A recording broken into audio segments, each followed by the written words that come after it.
These are the words Moses spoke to all Israel in the wilderness east of the Jordan, that is, in the Arabah, opposite Suf, between Paran and Tophel, Laban, Hazeroth, and Dizahab. It takes 11 days to go from Horeb to Kadesh Barnea by the Mount Seir road. In the 40th year, on the first day of the 11th month, Moses proclaimed to the Israelites all that the Lord had commanded him concerning them. This was after he had defeated Sihon, king of the Amorites, who reigned in Heshbon, and at Edrei had defeated Og, king of Bashan, who reigned in Ashtaroth.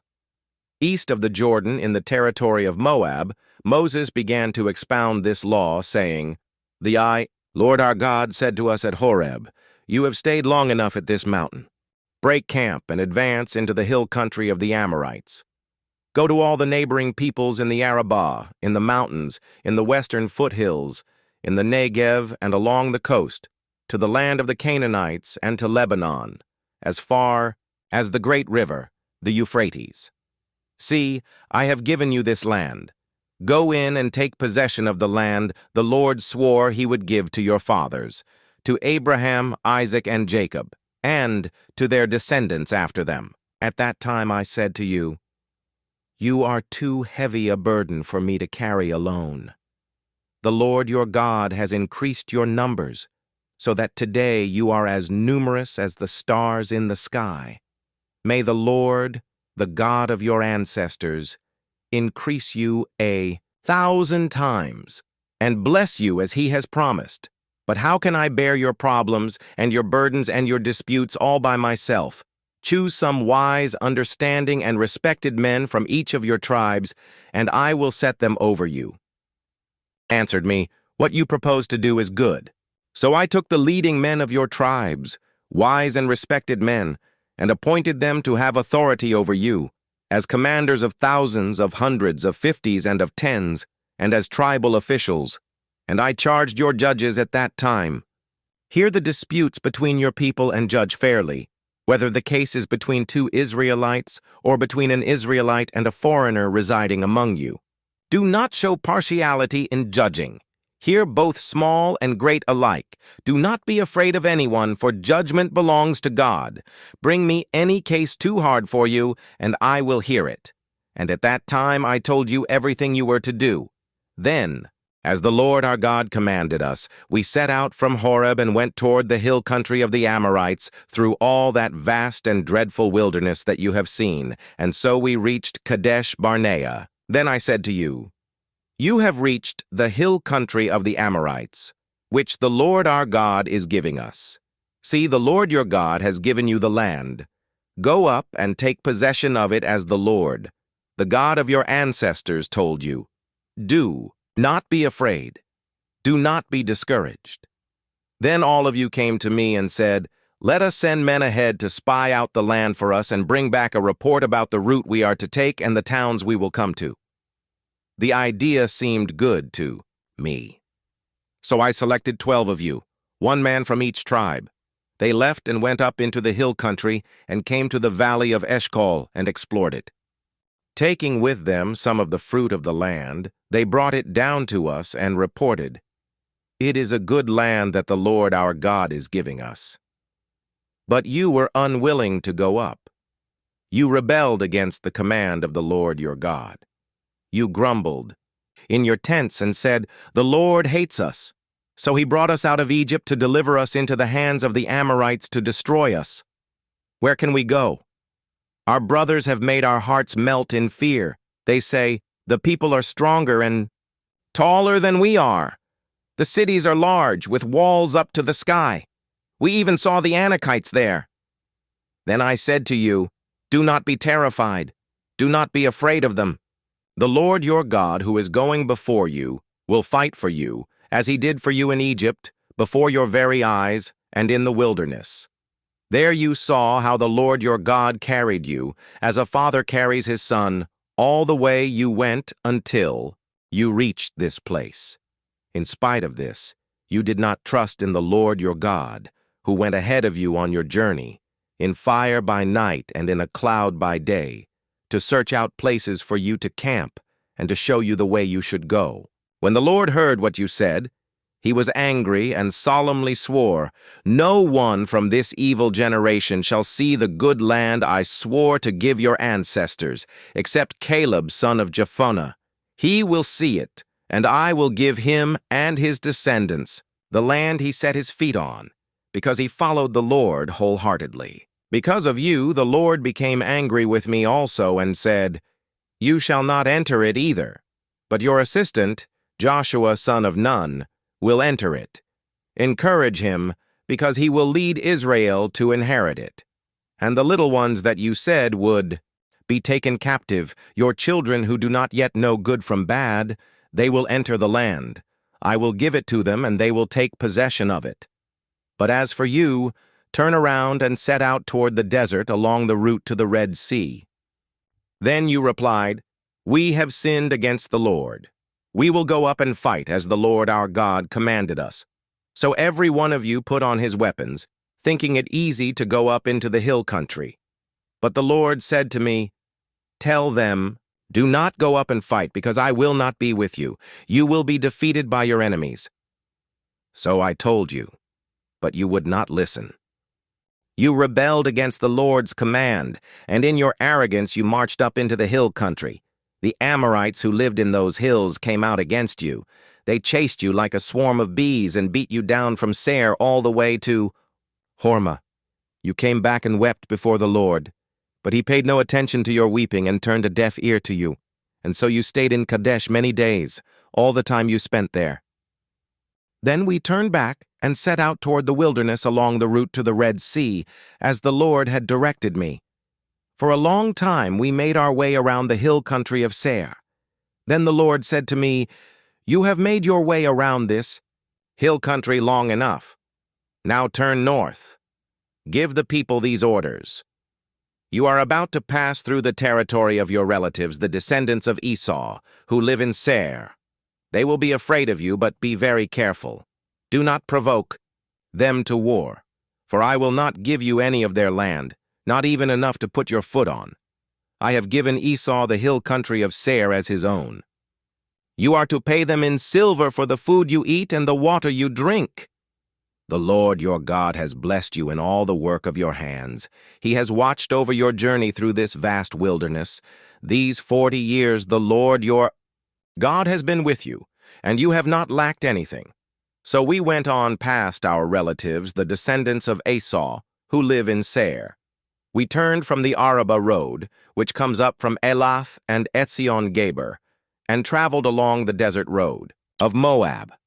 Then the Lord said to me, 'Do not harass the Moabites or provoke them to war, for I will not give you any part of their land. I have given Ar to the descendants of Lot as a possession.' The Emites used to live there, a people strong and numerous, and as tall as the Anakites. Like the Anakites, they too were considered Rephaites, but the Moabites called them Emites. Horites used to live in Seir, but the descendants of Esau drove them out. They destroyed the Horites from before them and settled in their place, just as Israel did in the land the Lord gave them as their possession. And the Lord said, 'Now get up and cross the Zered Valley.' So we crossed the valley. 38 years passed from the time we left Kadesh Barnea until we crossed the Zered Valley. By then, that entire generation of fighting men had perished from the camp, as the Lord had sworn to them. The Lord's hand was against them until he had completely eliminated them from the camp.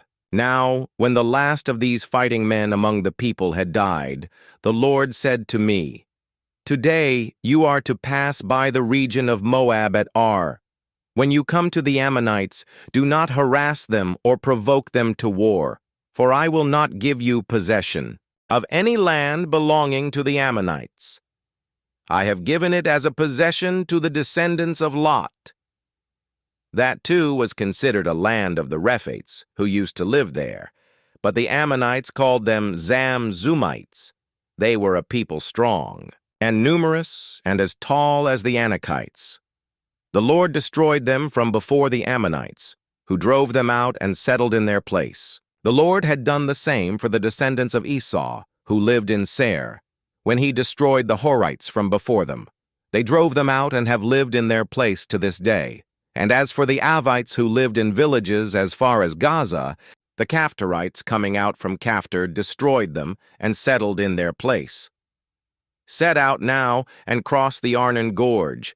See, I have given into your hand Sihon the Amorite, king of Heshbon, and his country. Begin to take possession of it and engage him in battle. This very day I will begin to put the terror and fear of you on all the nations under heaven. They will hear reports of you and will tremble and be in anguish because of you. From the desert of Kedemoth, I sent messengers to Sihon, king of Heshbon, offering peace and saying, "Let us pass through your country. We will stay on the main road. We will not turn aside to the right or to the left. Sell us food to eat and water to drink for their price in silver. Only let us pass through on foot, as the descendants of Esau, who live in Seir, and the Moabites, who live in Ar, did for us, until we cross the Jordan into the land the Lord our God is giving us." But Sihon, king of Heshbon, refused to let us pass through. For the Lord your God had made his spirit stubborn and his heart obstinate in order to give him into your hands, as he has now done. The Lord said to me, "See, I have begun to deliver Sihon and his country over to you. Now begin to conquer and possess his land."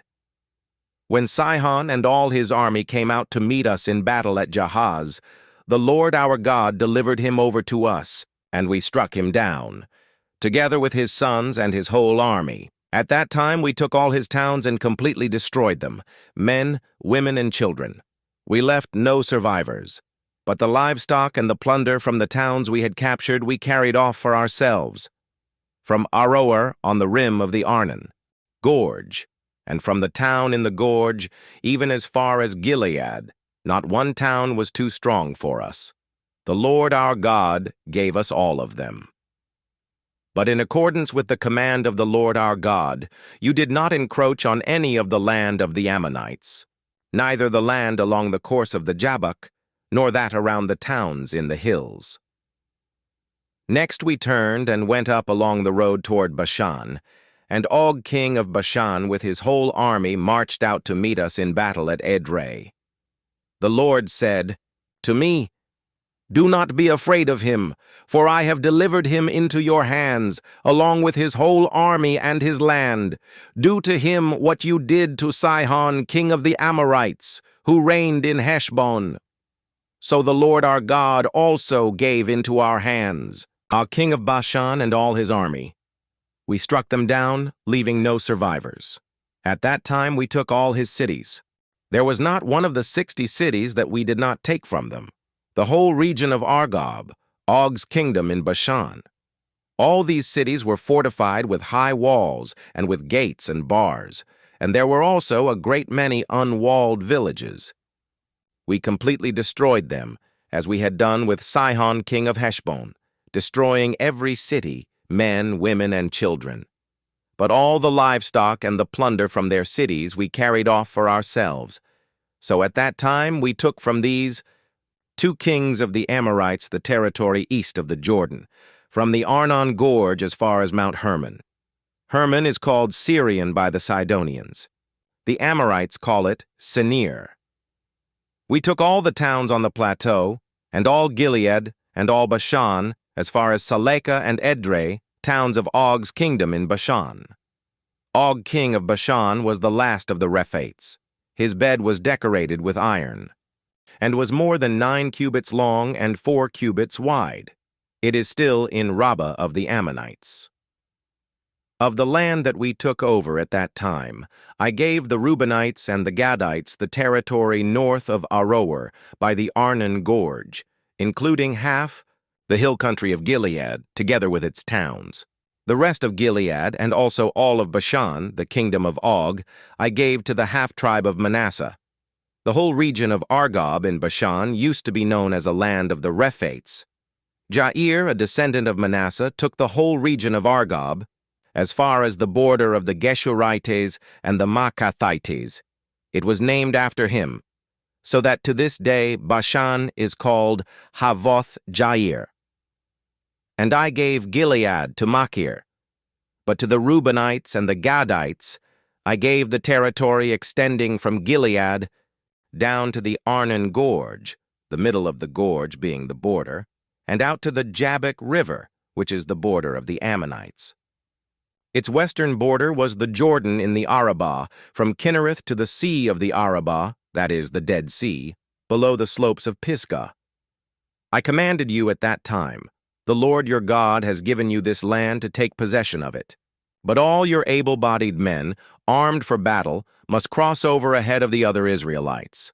However, your wives, your children, and your livestock, I know you have much livestock, may stay in the towns I have given you until the Lord gives. Rest to your fellow Israelites as he has to you, and they too have taken over the land that the Lord your God is giving them across the Jordan. After that, each of you may go back to the possession I have given you. At that time I commanded Joshua, you have seen with your own eyes all that the Lord your God has done to these two kings. The Lord will do the same to all the kingdoms. Over there where you are going, do not be afraid of them. The Lord your God himself will fight for you. At that time I pleaded with the Lord, Sovereign Lord, you have begun to show to your servant your greatness and your strong hand. For what God is there in heaven or on earth who can do the deeds and mighty works you do? Let me go over and see the good land beyond the Jordan, that fine hill country in Lebanon. But because of you, the Lord was angry with me and would not listen to me. That is enough, the Lord said. Do not speak to me any more about this matter. Go up to the top of Pisgah and look west and north and south and east. Look at the land with your own eyes, since you are not going to cross this Jordan. But commission Joshua, and encourage and strengthen him, for he will lead this people across and will cause them to inherit the land that you will see. So we stayed in the valley near Beth Peor. Now Israel, hear the decrees and laws I am about to teach you.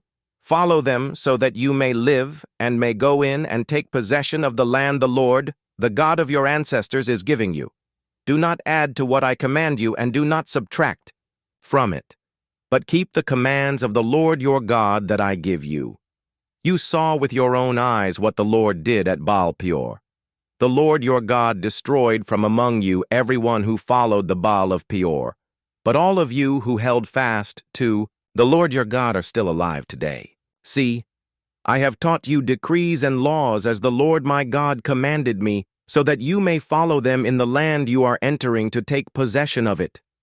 Observe them carefully, for this will show your wisdom and understanding to the nations, who will hear about all these decrees and say, surely this great nation is a wise and understanding people. What other nation is so great as to have their gods near them the way the Lord our God is near us whenever we pray to him? And what other nation is so great as to have such righteous decrees and laws as this body of laws I am setting before you today? Only be careful, and watch yourselves closely so that you do not forget the things your eyes have seen or let them fade from your heart as long as you live. Teach them to your children and to their children after them. Remember the day you stood before the Lord your God at Horeb, when he said to me, Assemble the people before me to hear my words, so that they may learn to revere me as long as they live in the land, and may teach them to their children. You came near and stood at the foot of the mountain while it blazed with fire to the very heavens, with black clouds and deep darkness. Then the Lord spoke to you out of the fire. You heard the sound of words but saw no form. There was only a voice. He declared to you his covenant, the 10 Commandments, which he commanded you to follow, and then wrote them on 2 stone tablets. And the Lord directed me at that time to teach you the decrees and laws you are to follow in the land that you are crossing the Jordan to possess. You saw no form of any kind the day the Lord spoke to you at Horeb out of the fire. Therefore watch yourselves very carefully, so that you do not become corrupt and make for yourselves an idol, an image of any shape, whether formed like a man, or a woman, or like any animal on earth, or any bird that flies in the air, or like any creature that moves along the ground, or any fish in the waters below. And when you look up to the sky and see the sun, the moon, and the stars, all the heavenly array, Do not be enticed into bowing down to them and worshiping things the Lord your God has apportioned to all the nations under heaven. But as for you, the Lord took you and brought you out of the iron-smelting furnace out of Egypt to be the people of his inheritance as you now are. The Lord was angry with me because of you, and he solemnly swore that I would not cross the Jordan and enter the good land the Lord your God is giving you as your inheritance. I will die in this land. I will not cross the Jordan. But you are about to cross over and take possession of that good land. Be careful not to forget the covenant of the Lord your God that he made with you. Do not make for yourselves an idol in the form of anything the Lord your God has forbidden. For the Lord your God is a consuming fire, a jealous God. After you have had children and grandchildren and have lived in the land a long time, if you then become corrupt and make any kind of idol, doing evil in the eyes of the Lord your God, and arousing his anger, I call the heavens and the earth as witnesses against you this day, that you will quickly perish from the land that you are crossing the Jordan to possess. You will not live there long, but will certainly be destroyed. The Lord will scatter you among the peoples, and only a few of you will survive among the nations to which the Lord will drive you. There you will worship man-made gods of wood and stone, which cannot see or hear or eat or smell. But if from there you seek the Lord your God, you will find him, if you seek him with all your heart and with all your soul. When you are in distress, and all these things have happened to you, then in later days you will return to the Lord your God and obey him. For the Lord your God is a merciful God. He will not abandon or destroy you or forget the covenant with your ancestors, which he confirmed to them by oath. Ask now about the former days, long before your time, from the day God created human beings on the earth. Ask from one end of the heavens to the other. Has anything so great as this ever happened, or has anything like it ever been heard of? Has any other people heard the voice of God speaking out of fire as you have and lived? Has any God ever tried to take for himself one nation out of another nation, by testings, by signs and wonders, by war, by a mighty hand and an outstretched arm, or by great and awesome deeds, like all the things the Lord your God did for you? In Egypt before your very eyes? You were shown these things so that you might know that the Lord is God. Besides him there is no other. From heaven he made you hear his voice to discipline you. On earth he showed you his great fire, and you heard his words from out of the fire. Because he loved your ancestors and chose their descendants after them, he brought you out of Egypt by his presence and his great strength, to drive out before you nations greater and stronger than you, and to bring you into their land, to give it to you for your inheritance as it is today. Acknowledge and take to heart this day that the Lord is God in heaven above and on the earth below. There is no other. Keep his decrees and commands, which I am giving you today, so that it may go well with you and your children after you, and that you may live long in the land the Lord your God gives you for all time. Then Moses set aside 3 cities east of the Jordan, to which anyone who had killed a person could flee, if they had unintentionally killed a neighbor without malice aforethought. They could flee into one of these cities and save their life. The cities were these: Bezer in the wilderness, Plateau for the Reubenites, Ramoth in Gilead for the Gadites, and Golan in Bashan for the Manassites. This is the law Moses set before the Israelites. These are the stipulations, decrees, and laws Moses gave them when they came out of Egypt, and were in the valley near Beth Peor, east of the Jordan, in the land of Sihon king of the Amorites, who reigned in Heshbon, and was defeated by Moses and the Israelites as they came out of Egypt. They took possession of his land and the land of Og, king of Bashan, the 2 Amorite kings east of the Jordan. This land extended from Aroer on the rim of the Arnon Gorge to Mount Sirion, that is, Hermon, and included all the Arabah east of the Jordan as far as the Dead Sea below the slopes of Pisgah. Moses summoned all Israel and said, "Hear, Israel, the decrees and laws I declare in your hearing today. Learn them and be sure to follow them. The Lord our God made a covenant with us at Horeb. It was not with our ancestors that the Lord made this covenant, but with us, with all of us who are alive here today. The Lord spoke to you face to face out of the fire on the mountain. At that time I stood between the Lord and you to declare to you the word of the Lord, because you were afraid of the fire and did not go up the mountain. And he said, I am the Lord your God, who brought you out of Egypt, out of the land of slavery. You shall have no other gods before me. You shall not make for yourself an image in the form of anything in heaven above, or on the earth beneath, or in the waters below. You shall not bow down to them or worship them. For I, the Lord your God, am a jealous God, punishing the children for the sin of the parents to the third and fourth generation of those who hate me, but showing love to 1,000 generations, of those who love me and keep my commandments.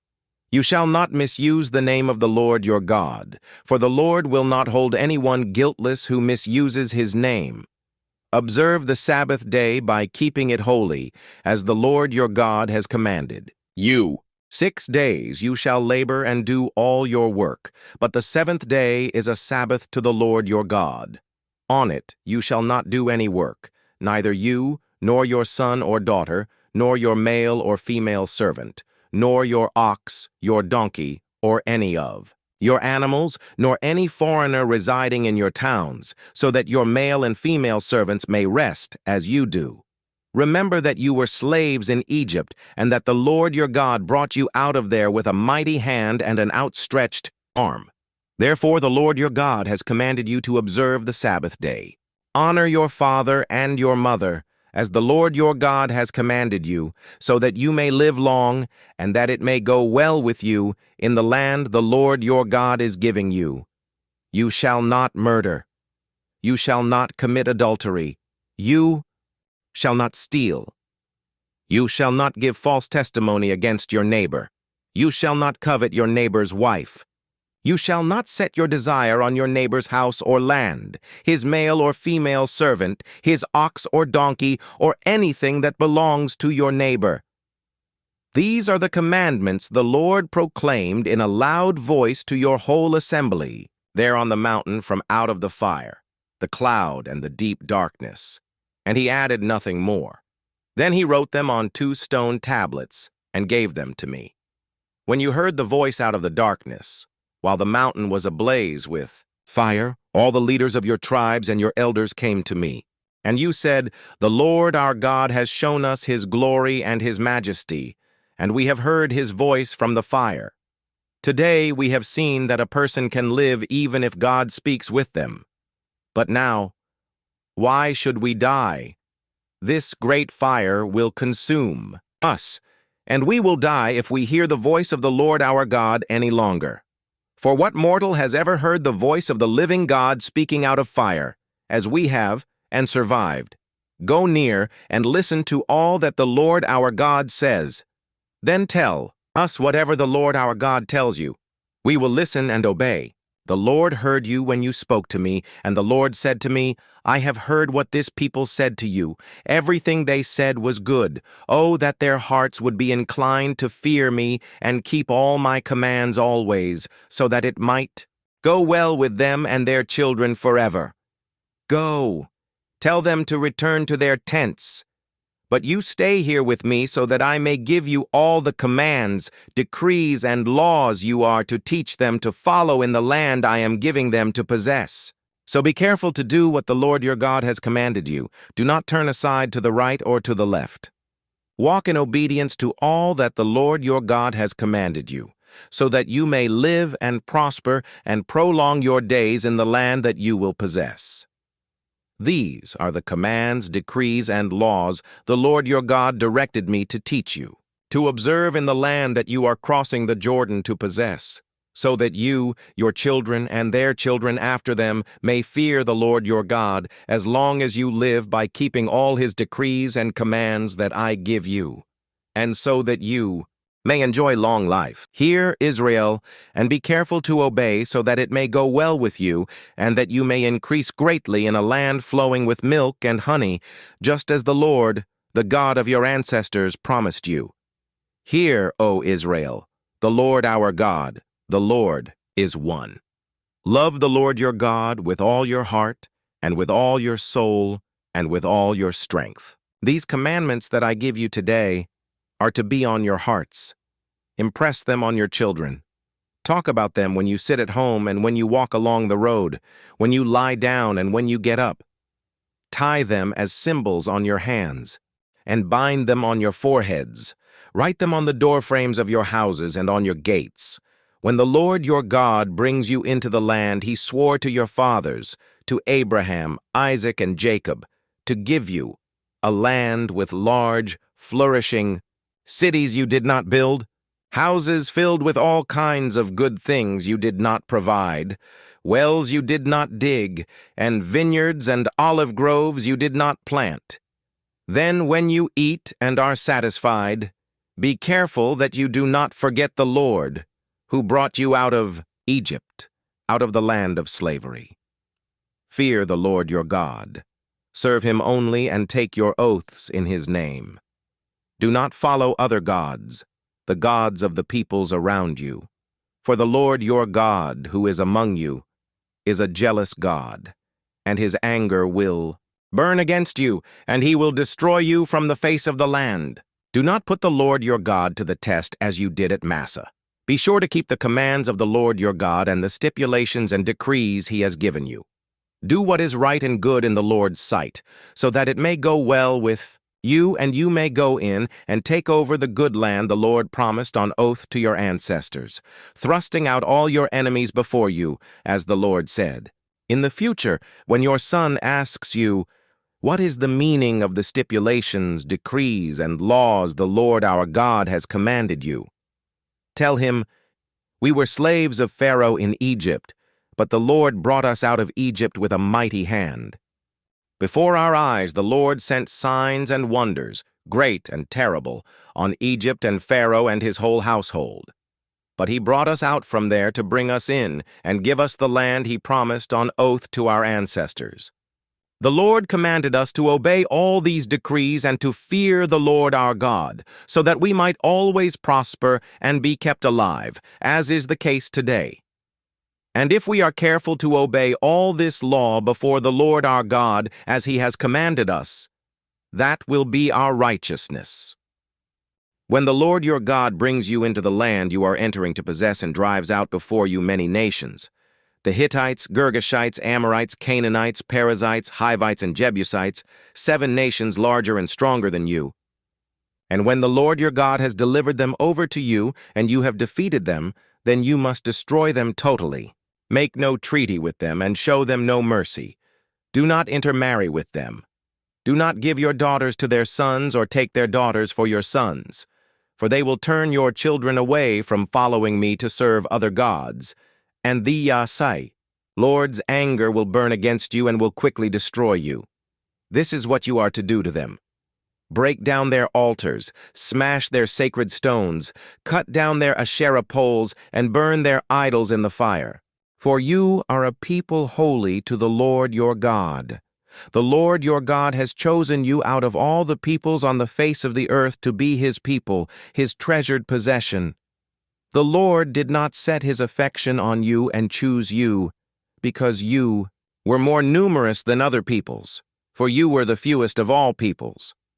But it was because the Lord loved you, and kept the oath he swore to your ancestors, that he brought you out with a mighty hand, and redeemed you from the land of slavery, from the power of Pharaoh king of Egypt. Know therefore that the Lord your God is God. He is the faithful God, keeping his covenant of love to 1,000 generations of those who love him and keep his commandments. But those who hate him he will repay to their face by destruction. He will not be slow to repay to their face those who hate him. Therefore, take care to follow the commands, decrees, and laws I give you today. If you pay attention to these laws and are careful to follow them, then the Lord your God will keep his covenant of love with you, as he swore to your ancestors. He will love you and bless you and increase your numbers. He will bless the fruit of your womb, the crops of your land, your grain, new wine, and olive oil, the calves of your herds and the lambs of your flocks in the land he swore to your ancestors to give you. You will be blessed more than any other people. None of your men or women will be childless, nor will any of your livestock be without young. The Lord will keep you free from every disease. He will not inflict on you the horrible diseases you knew in Egypt, but he will inflict them on all who hate you. You must destroy all the peoples the Lord your God gives over to you. Do not look on them with pity and do not serve their gods, for that will be a snare to you. You may say to yourselves, "These nations are stronger than we are. How can we drive them out?" But do not be afraid of them. Remember well what the Lord your God did to Pharaoh and to all Egypt. You saw with your own eyes the great trials, the signs and wonders, the mighty hand and outstretched arm with which the Lord your God brought you out. The Lord your God will do the same to all the peoples you now fear. Moreover, the Lord your God will send the hornet among them until even the survivors who hide from you have perished. Do not be terrified by them, for the Lord your God who is among you is a great and awesome God. The Lord your God will drive out those nations before you, little by little. You will not be allowed to eliminate them all at once, or the wild animals will multiply around you. But the Lord your God will deliver them over to you, throwing them into great confusion until they are destroyed. He will give their kings into your hand, and you will wipe out their names from under heaven. No one will be able to stand up against you. You will destroy them. The images of their gods you are to burn in the fire. Do not covet the silver and gold on them, and do not take it for yourselves, or you will be ensnared by it, for it is detestable to the Lord your God. Do not bring a detestable thing into your house, or you, like it, will be set apart for destruction. Regard it as vile and utterly detested, for it is set apart for destruction. Be careful to follow every command I am giving you today, so that you may live and increase, and may enter and possess the land the Lord promised on oath to your ancestors. Remember how the Lord your God led you all the way in the wilderness these 40 years, to humble and test you in order to know what was in your heart, whether or not you would keep his commands. He humbled you, causing you to hunger and then feeding you with manna, which neither you nor your ancestors had known, to teach you that man does not live on bread alone, but on every word that comes from the mouth of the Lord. Your clothes did not wear out, and your feet did not swell during these 40 years. Know then in your heart that as a man disciplines his son, so the Lord your God disciplines you. Observe the commands of the Lord your God, walking in obedience to him and revering him.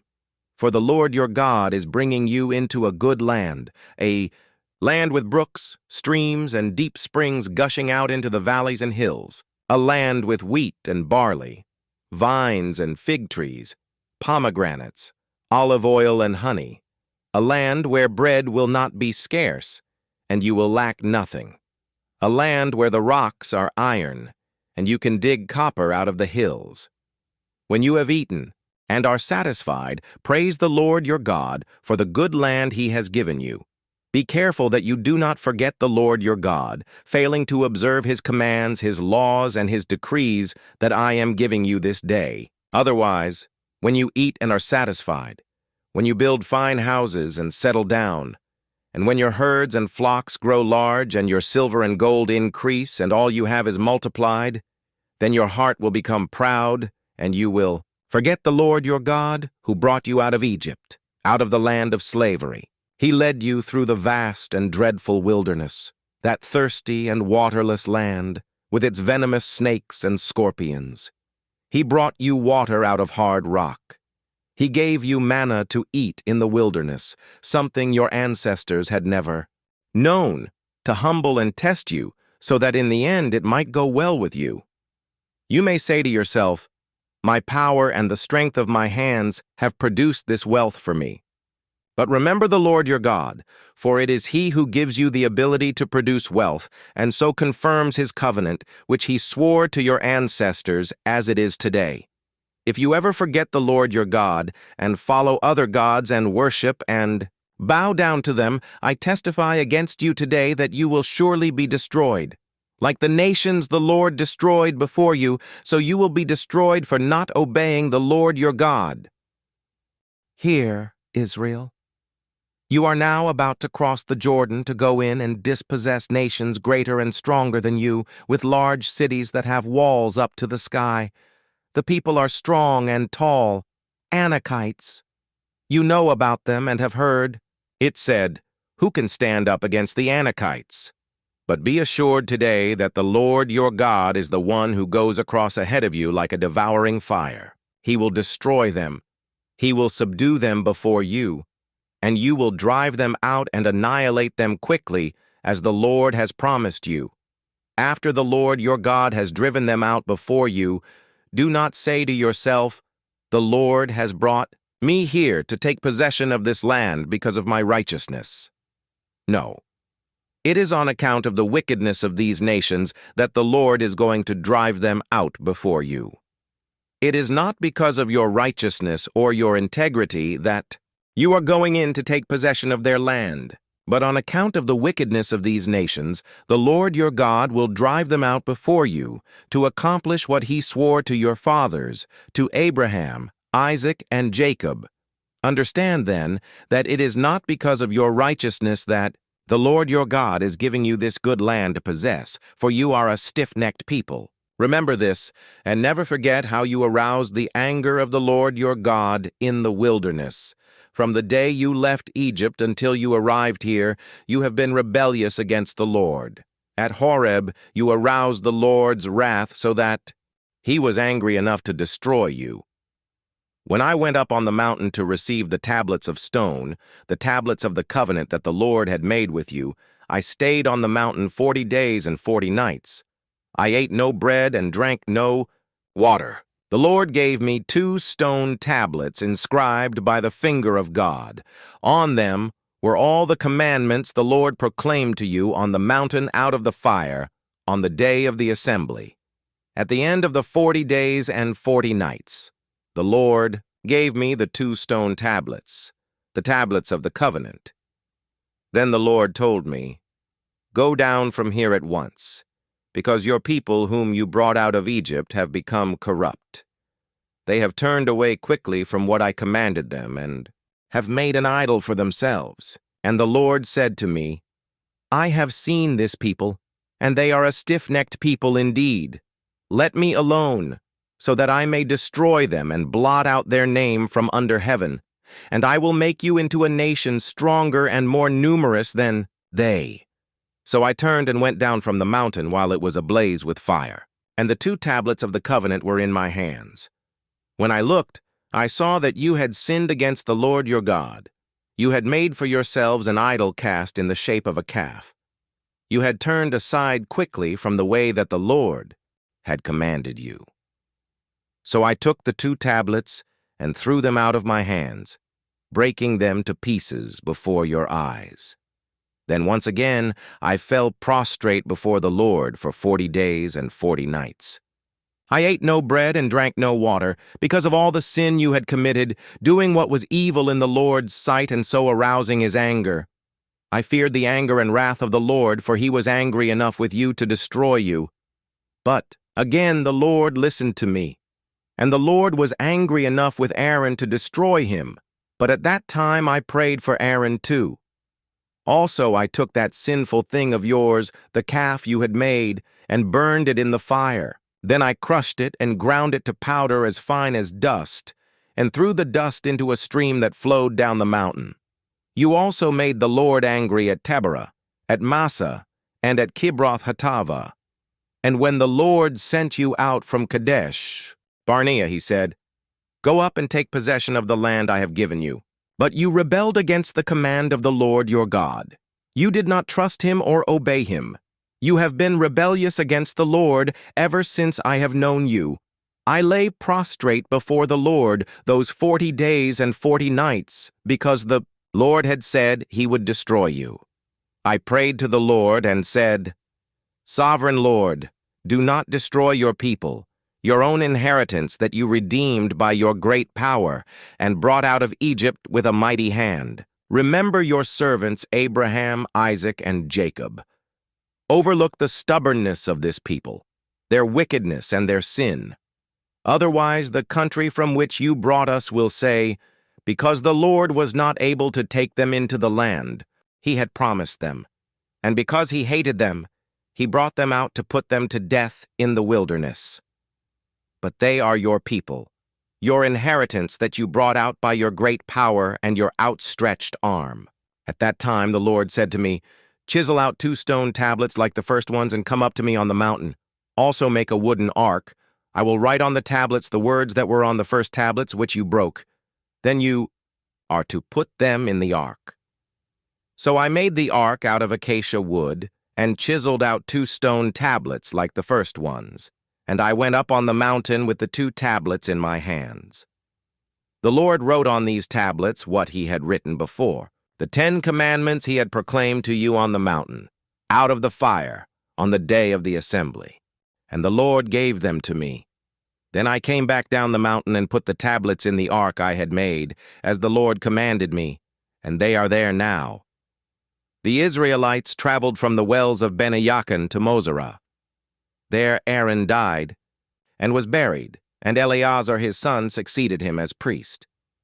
From there they traveled to Gudgoda and on to Jotbatha, a land with streams of water. At that time, the Lord set apart the tribe of Levi to carry the ark of the covenant of the Lord, to stand before the Lord to minister and to pronounce blessings in his name, as they still do today. That is why the Levites have no share or inheritance among their fellow Israelites. The Lord is their inheritance, as the Lord your God told them. Now I had stayed on the mountain 40 days and 40 nights, as I did the first time, and the Lord listened to me at this time also. It was not his will to destroy you. Go, the Lord said to me, and lead the people on their way, so that they may enter and possess the land I swore to their ancestors to give them. And now, Israel, what does the Lord your God ask of you but to fear the Lord your God, to walk in obedience to him, to love him, to serve the Lord your God with all your heart and with all your soul, and to observe the Lord's commands and decrees that I am giving you today for your own good. To the Lord your God belong the heavens, even the highest heavens, the earth and everything in it.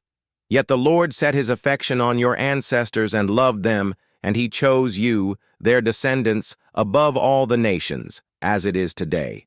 Circumcise your hearts, therefore, and do not be stiff-necked any longer, for the Lord your God is God of gods and Lord of lords, the great God, mighty and awesome, who shows no partiality and accepts no bribes. He defends the cause of the fatherless and the widow, and loves the foreigner residing among you, giving them food and clothing. And you are to love those who are foreigners, for you yourselves were foreigners in Egypt. Fear the Lord your God, and serve him. Hold fast to him and take your oaths in his name. He is the one you praise. He is your God, who performed for you those great and awesome wonders you saw with your own eyes. Your ancestors who went down into Egypt were 70 in all, and now the Lord your God has made you as numerous as the stars in the sky. Love the Lord your God, and keep his requirements, his decrees, his laws, and his commands always. Remember today that your children were not the ones who saw and experienced the discipline of the Lord your God, his majesty, his mighty hand, his outstretched arm, the signs he performed and the things he did in the heart of Egypt, both to Pharaoh king of Egypt and to his whole country, what he did to the Egyptian army, to its horses and chariots, how he overwhelmed them with the waters of the Red Sea as they were pursuing you, and how the Lord brought lasting ruin on them. It was not your children who saw what he did for you in the wilderness until you arrived at this place, and what he did to Dathan and Abiram, sons of Eliab the Reubenite, when the earth opened its mouth right in the middle of all Israel and swallowed them up with their households, their tents, and every living thing that belonged to them. But it was your own eyes that saw all these great things the Lord has done. Observe therefore all the commands I am giving you today, so that you may have the strength to go in and take over the land that you are crossing the Jordan to possess. and so that you may live long in the land the Lord swore to your ancestors to give to them and their descendants, a land flowing with milk and honey. The land you are entering to take over is not like the land of Egypt from which you have come, where you planted your seed and irrigated it by foot as in a vegetable garden. But the land you are crossing the Jordan to take possession of is a land of mountains and valleys that drinks rain from heaven. It is a land the Lord your God cares for. The eyes of the Lord your God are continually on it from the beginning of the year to its end. So if you faithfully obey the commands I am giving you today, to love the Lord your God and to serve him, with all your heart and with all your soul, then I will send rain on your land in its season, both autumn and spring rains, so that you may gather in your grain, new wine and olive oil. I will provide grass in the fields for your cattle, and you will eat and be satisfied. Be careful, or you will be enticed to turn away and worship other gods and bow down to them. Then the Lord's anger will burn against you, and he will shut up the heavens, so that it will not rain, and the ground will yield no produce, and you will soon perish from the good land the Lord is giving you. Fix these words of mine in your hearts and minds, tie them as symbols on your hands, and bind them on your foreheads. Teach them to your children, talking about them when you sit at home and when you walk along the road, when you lie down and when you get up. Write them on the doorframes of your houses and on your gates, so that your days and the days of your children may be many in the land the Lord swore to give your ancestors, as many as the days that the heavens are above the earth. If you carefully observe all these commands I am giving you to follow, to love the Lord your God, to walk in obedience to him and to hold fast to him, then the Lord will drive out all these nations before you, and you will dispossess nations larger and stronger than you. Every place where you set your foot will be yours. Your territory will extend from the desert to Lebanon, and from the Euphrates River to the Mediterranean Sea. No one will be able to stand against you. The Lord your God, as he promised you, will put the terror and fear of you on the whole land, wherever you go. See, I am setting before you today a blessing and a curse. The blessing if you obey the commands of the Lord your God that I am giving you today. The curse if you disobey the commands of the Lord your God and turn from the way that I command you today by following other gods which you have not known. When the Lord your God has brought you into the land you are entering to possess, you are to proclaim on Mount Gerizim the blessings and on Mount Ebal the curses. As you know, these mountains are across the Jordan, westward, toward the setting sun, near the great trees of Moreh, in the territory of those Canaanites living in the Arabah in the vicinity of Gilgal. You are about to cross the Jordan to enter and take possession of the land the Lord your God is giving you. When you have taken it over and are living there, be sure that you obey all the decrees and laws I am setting before you today. These are the decrees and laws you must be careful to follow in the land that the Lord, the God of your ancestors, has given you to possess, as long as you live in the land. Destroy completely all the places on the high mountains, on the hills, and under every spreading tree, where the nations you are dispossessing worship their gods. Break down their altars, smash their sacred stones, and burn their Asherah poles in the fire. Cut down the idols of their gods and wipe out their names from those places. You must not worship the Lord your God in their way, but you are to seek the place the Lord your God will choose from among all your tribes, to put his name there for his dwelling. To that place you must go. There bring your burnt offerings and sacrifices, your tithes and special gifts, what you have vowed to give, and your free will offerings, and the firstborn of your herds and flocks. There, in the presence of the Lord your God, you and your families shall eat, and shall rejoice in everything you have put your hand to, because the Lord your God has blessed you. You are not to do as we do here today, everyone doing as they see fit, since you have not yet reached the resting place and the inheritance the Lord your God is giving you. But you will cross the Jordan and settle in the land the Lord your God is giving you as an inheritance, and he will give you rest from all your enemies around you so that you will live in safety. then to the place the Lord your God will choose, as a dwelling for his name. There you are to bring everything I command you, your burnt offerings and sacrifices, your tithes and special gifts, and all the choice possessions you have vowed to the Lord. And there rejoice before the Lord your God, you, your sons and daughters, your male and female servants, and the Levites from your towns who have no allotment or inheritance of their own.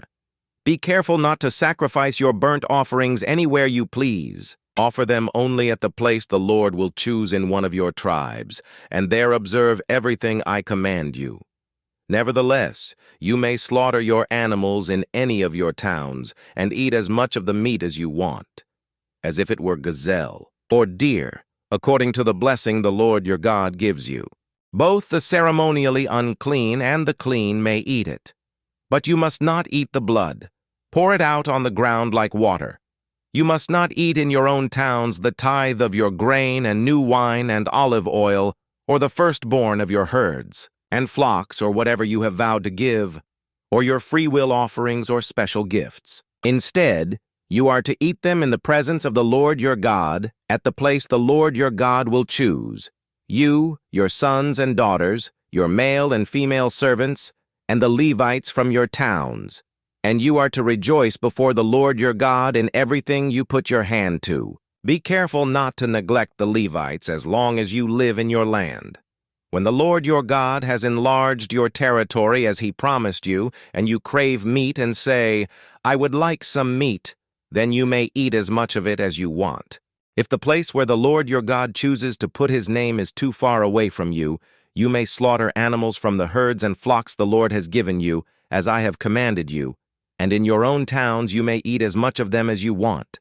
Eat them as you would gazelle or deer. Both the ceremonially unclean and the clean may eat. But be sure you do not eat the blood, because the blood is the life, and you must not eat the life with the meat. You must not eat the blood. Pour it out on the ground like water. Do not eat it, so that it may go well with you and your children after you, because you will be doing what is right in the eyes of the Lord. But take your consecrated things and whatever you have vowed to give, and go to the place the Lord will choose. Present your burnt offerings on the altar of the Lord your God, both the meat and the blood. The blood of your sacrifices must be poured beside the altar of the Lord your God. But you may eat the meat. Be careful to obey all these regulations I am giving you, so that it may always go well with you and your children after you, because you will be doing what is good and right in the eyes of the Lord your God. The Lord your God will cut off before you the nations you are about to invade and dispossess. But when you have driven them out and settled in their land, and after they have been destroyed before you, be careful not to be ensnared by inquiring about their gods, saying, How do these nations serve their gods? We will do the same. You must not worship the Lord your God in their way, because in worshiping their gods, they do all kinds of detestable things the Lord hates. They even burn their sons and daughters in the fire as sacrifices to their gods. See that you do all I command you. Do not add to it or take away from it. If a prophet, or one who foretells by dreams, appears among you and announces to you a sign or wonder, and if the sign or wonder spoken of takes place, and the prophet says, Let us follow other gods, gods you have not known, and let us worship them, you must not listen to the words of that prophet or dreamer. The Lord your God is testing you to find out whether you love him with all your heart and with all your soul. It is the Lord your God you must follow, and him you must revere. Keep his commands and obey him. Serve him and hold fast to him. That prophet or dreamer must be put to death for inciting rebellion against the Lord your God, who brought you out of Egypt and redeemed you from the land of slavery. That prophet or dreamer tried to turn you from the way the Lord your God commanded you to follow. You must purge the evil from among you. If your very own brother, or your son or daughter, or the wife you love, or your closest friend secretly entices you, saying, Let us go and worship other gods, gods that neither you nor your ancestors have known, gods of the peoples around you, whether near or far from one end of the land to the other. Do not yield to them or listen to them. Show them no pity. Do not spare them or shield them. You must certainly put them to death. Your hand must be the first in putting them to death, and then the hands of all the people. Stone them to death, because they tried to turn you away from the Lord your God, who brought you out of Egypt, out of the land of slavery. Then all Israel will hear and be afraid, and no one among you will do such an evil thing again. If you hear it said about one of the towns the Lord your God is giving you to live in, that troublemakers have arisen among you and have led the people of their town astray, saying, "Let us go and worship other gods," gods you have not known, then you must inquire, probe, and investigate it thoroughly. And if it is true and it has been proved that this detestable thing has been done among you, you must certainly put to the sword all who live in that town. You must destroy it completely, both its people and its livestock. You are to gather all, the plunder of the town, into the middle of the public square, and completely burn the town and all its plunder as a whole, burnt offering to the Lord your God. That town is to remain a ruin forever, never to be rebuilt, and none of the condemned things are to be found in your hands. Then the Lord will turn from his fierce anger, will show you mercy, and will have compassion on you. He will increase your numbers, as he promised on oath to your ancestors, because you obey the Lord your God by keeping all his commands that I am giving you today and doing what is right in his eyes. You are the children of the Lord your God.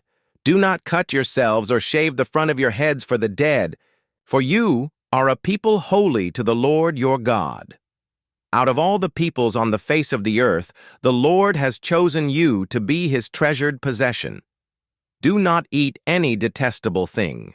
These are the animals you may eat: the ox, the sheep, the goat, the deer, the gazelle, the roe deer, the wild goat, the ibex, the antelope, and the mountain sheep.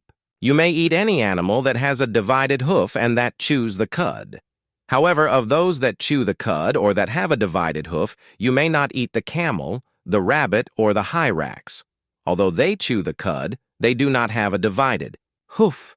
They are ceremonially unclean for you. The pig is also unclean. Although it has a divided hoof, it does not chew the cud. You are not to eat their meat or touch their carcasses. Of all the creatures living in the water, you may eat any that has fins and scales, but anything that does not have fins and scales you may not eat. For you it is unclean. You may eat any clean bird, but these you may not eat: the eagle, the vulture, the black vulture, the red kite, the black kite, any kind of falcon, any kind of raven, the horned owl, the screech owl, the gull, any kind of hawk, the little owl, the great owl, the white owl, the desert owl, the osprey, the cormorant, the stork, any kind of heron, the hoopoe, and the bat. All flying insects are unclean to you. Do not eat them. But any winged creature that is clean, you may eat. Do not eat anything you find already dead. You may give it to the foreigner residing in any of your towns, and they may eat it, or you may sell it to any other foreigner. But you are a people holy to the Lord your God. Do not cook a young goat in its mother's milk. Be sure to set aside 1/10 of all that your fields produce each year. Eat the tithe of your grain, new wine, and olive oil, and the firstborn of your herds and flocks in the presence of the Lord your God, at the place he will choose as a dwelling for his name, so that you may learn to revere the Lord your God always. But if that place is too distant, and you have been blessed by the Lord your God and cannot carry your tithe, because the place where the Lord will choose to put his name is so far away, then exchange your tithe for silver, and take the silver with you, and go to the place the Lord your God will choose. Use the silver to buy whatever you like: cattle, sheep, wine, or other fermented drink, or anything you wish. Then you and your household shall eat there, in the presence of the Lord your God, and rejoice. And do not neglect the Levites living in your towns, for they have no allotment or inheritance of their own. At the end of every 3 years, bring all the tithes of that year's produce and store it in your towns, so that the Levites, who have no allotment or inheritance of their own, and the foreigners, the fatherless, and the widows who live in your towns may come and eat and be satisfied, and so that the Lord your God may bless you in all the work of your hands. At the end of every 7 years you must cancel debts. This is how it is to be done. Every creditor shall cancel any loan they have made to a fellow Israelite. They shall not require payment from anyone among their own people, because the Lord's time for canceling debts has been proclaimed. You may require payment from a foreigner, but you must cancel any debt your fellow Israelite owes you. However, there need be no poor people among you, for in the land the Lord your God is giving you to possess as your inheritance, he will richly bless you, if only you fully obey the Lord your God and are careful to follow all these commands I am giving you today. For the Lord your God will bless you as he has promised, and you will lend to many nations but will borrow from none. You will rule over many nations, but none will rule over you. If anyone is poor among your fellow Israelites in any of the towns of the land the Lord your God is giving you, do not be hard-hearted or tight-fisted toward them. Rather, be open-handed and freely lend them whatever they need. Be careful not to harbor this wicked thought. The 7th year, the year for canceling debts, is near, so that you do not show ill will toward the needy among your fellow Israelites and give them nothing. They may then appeal to the Lord against you, and you will be found guilty of sin. Give generously to them and do so without a grudging heart.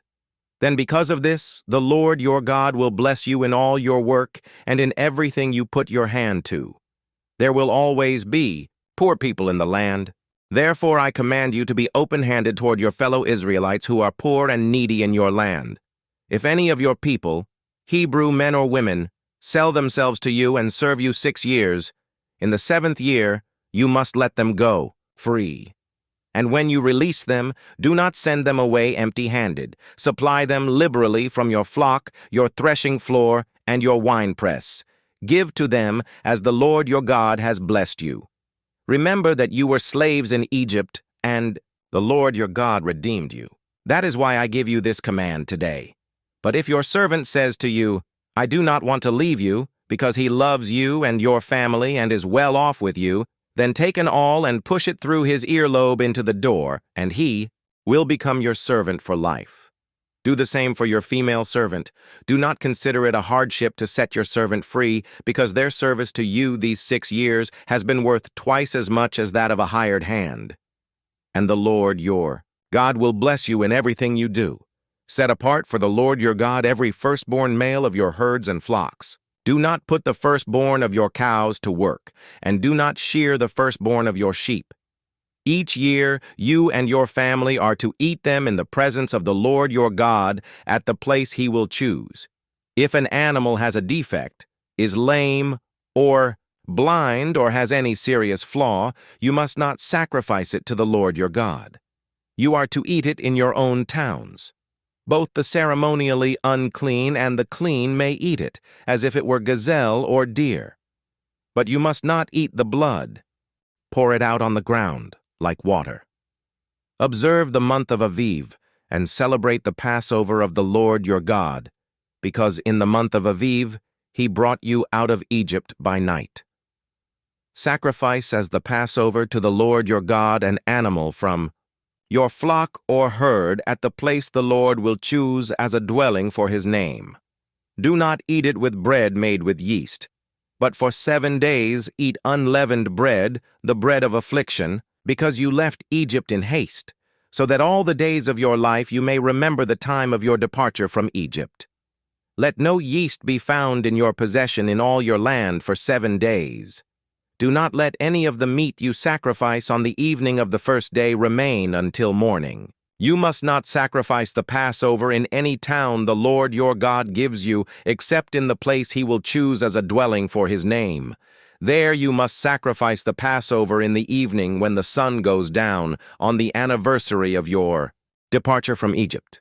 Roast it and eat it at the place the Lord your God will choose. Then in the morning return to your tents.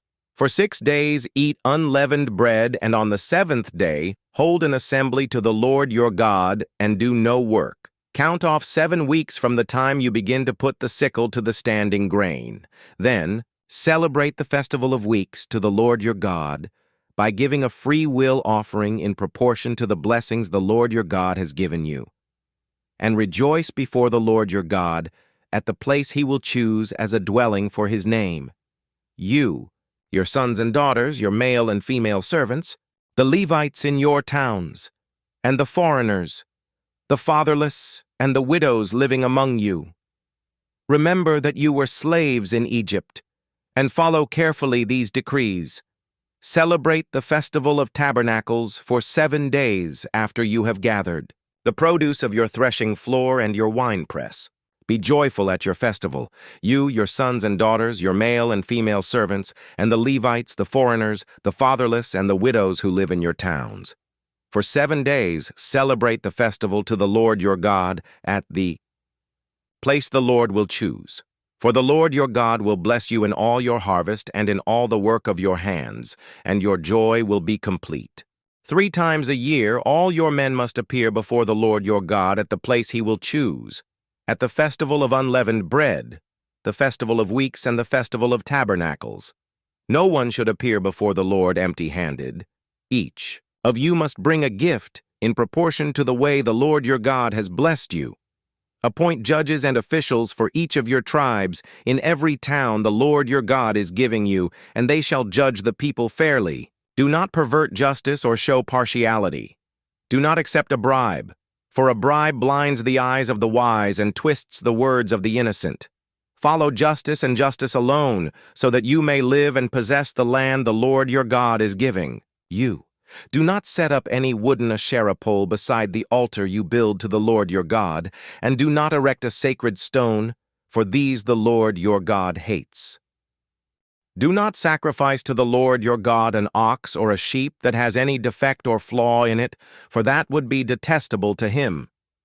If a man or woman living among you in one of the towns the Lord gives you is found doing evil in the eyes of the Lord your God in violation of his covenant, and contrary to my command has worshipped other gods, bowing down to them or to the sun or the moon or the stars in the sky, and this has been brought to your attention, then you must investigate it thoroughly. If it is true, and it has been proved, that this detestable thing has been done in Israel, take the man or woman who has done this evil deed to your city gate and stone that person to death. On the testimony of 2 or 3 witnesses, a person is to be put to death, but no one is to be put to death on the testimony of only 1 witness. The hands of the witnesses must be the first in putting that person to death, and then the hands of all the people. You must purge the evil from among you. If cases come before your courts that are too difficult for you to judge, whether bloodshed, lawsuits, or assaults, take them to the place the Lord your God will choose. Go to the Levitical priests and to the judge who is in office at that time. Inquire of them, and they will give you the verdict.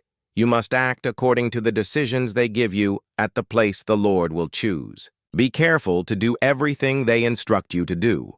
Act according to whatever they teach you and the decisions they give you. Do not turn aside from what they tell you, to the right or to the left. Anyone who shows contempt for the judge or for the priest who stands ministering there to the Lord your God is to be put to death. You must purge the evil from Israel. All the people will hear and be afraid, and will not be contemptuous again. When you enter the land the Lord your God is giving you, and have taken possession of it and settled in it, and you say, "Let us set a king over us like all the nations around us," be sure to appoint over you a king the Lord your God chooses. He must be from among your fellow Israelites. Do not place a foreigner over you, one who is not an Israelite. The king, moreover, must not acquire great numbers of horses for himself, or make the people return to Egypt to get more of them. For the Lord has told you, you are not to go back that way again. He must not take many wives, or his heart will be led astray. He must not accumulate large amounts of silver and gold. When he takes the throne of his kingdom, he is to write for himself on a scroll a copy of this law, taken from that of the Levitical priests. It is to be with him, and he is to read it all the days of his life, so that he may learn to revere the Lord his God, and follow carefully all the words of this law and these decrees, and not consider himself better than his fellow Israelites, and turn from the law to the right or to the left. Then he and his descendants will reign a long time over his kingdom in Israel. The Levitical priests, indeed the whole tribe of Levi, are to have no allotment or inheritance with Israel. They shall live on the food offerings presented to the Lord, for that is their inheritance. They shall have no inheritance among their fellow Israelites. The Lord is their inheritance, as he promised them.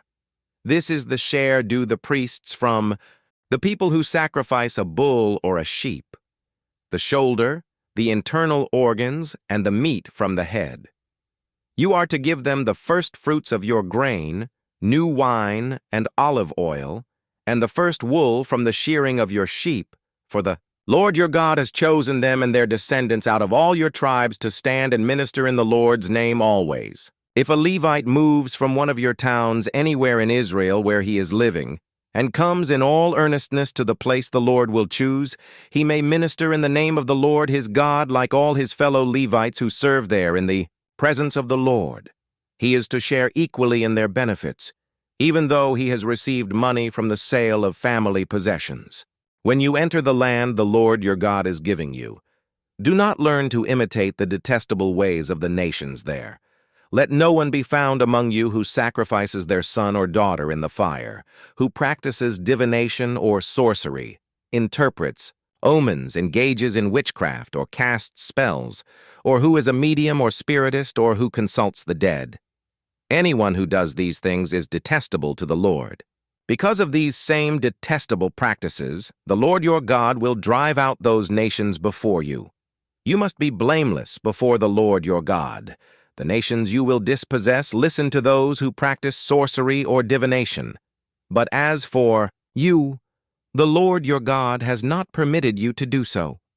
The Lord your God will raise up for you a prophet like me from among you, from your fellow Israelites. You must listen to him. For this is what you asked of the Lord your God at Horeb on the day of the assembly when you said, "Let us not hear the voice of the Lord our God, nor see this great fire any more, or we will die." The Lord said to me, "What they say is good. I will raise up for them a prophet like you from among their fellow Israelites, and I will put my words in his mouth. He will tell them everything I command him. I myself will call to account anyone who does not listen to my words that the prophet speaks in my name. But a prophet who presumes to speak in my name anything I have not commanded, or a prophet who speaks in the name of other gods, is to be put to death. You may say to yourselves, "How can we know when a message has not been spoken by the Lord?" If what a prophet proclaims in the name of the Lord does not take place or come true, that is a message the Lord has not spoken. That prophet has spoken presumptuously, so do not be alarmed. When the Lord your God has destroyed the nations whose land he is giving you, and when you have driven them out and settled in their towns and houses, then set aside for yourselves 3 cities in the land the Lord your God is giving you to possess. Determine the distances involved and divide into 3 parts the land the Lord your God is giving you as an inheritance, so that a person who kills someone may flee for refuge to one of these cities. This is the rule concerning anyone who kills a person and flees there for safety. Anyone who kills a neighbor unintentionally, without malice aforethought. For instance, a man may go into the forest with his neighbor to cut wood, and as he swings his axe to fell a tree, the head may fly off and hit his neighbor and kill him. That man may flee to one of these cities and save his life. Otherwise, the avenger of blood might pursue him in a rage, overtake him if the distance is too great, and kill him even though he is not deserving of death, since he did it to his neighbor without malice aforethought. This is why I command you to set aside for yourselves 3 cities.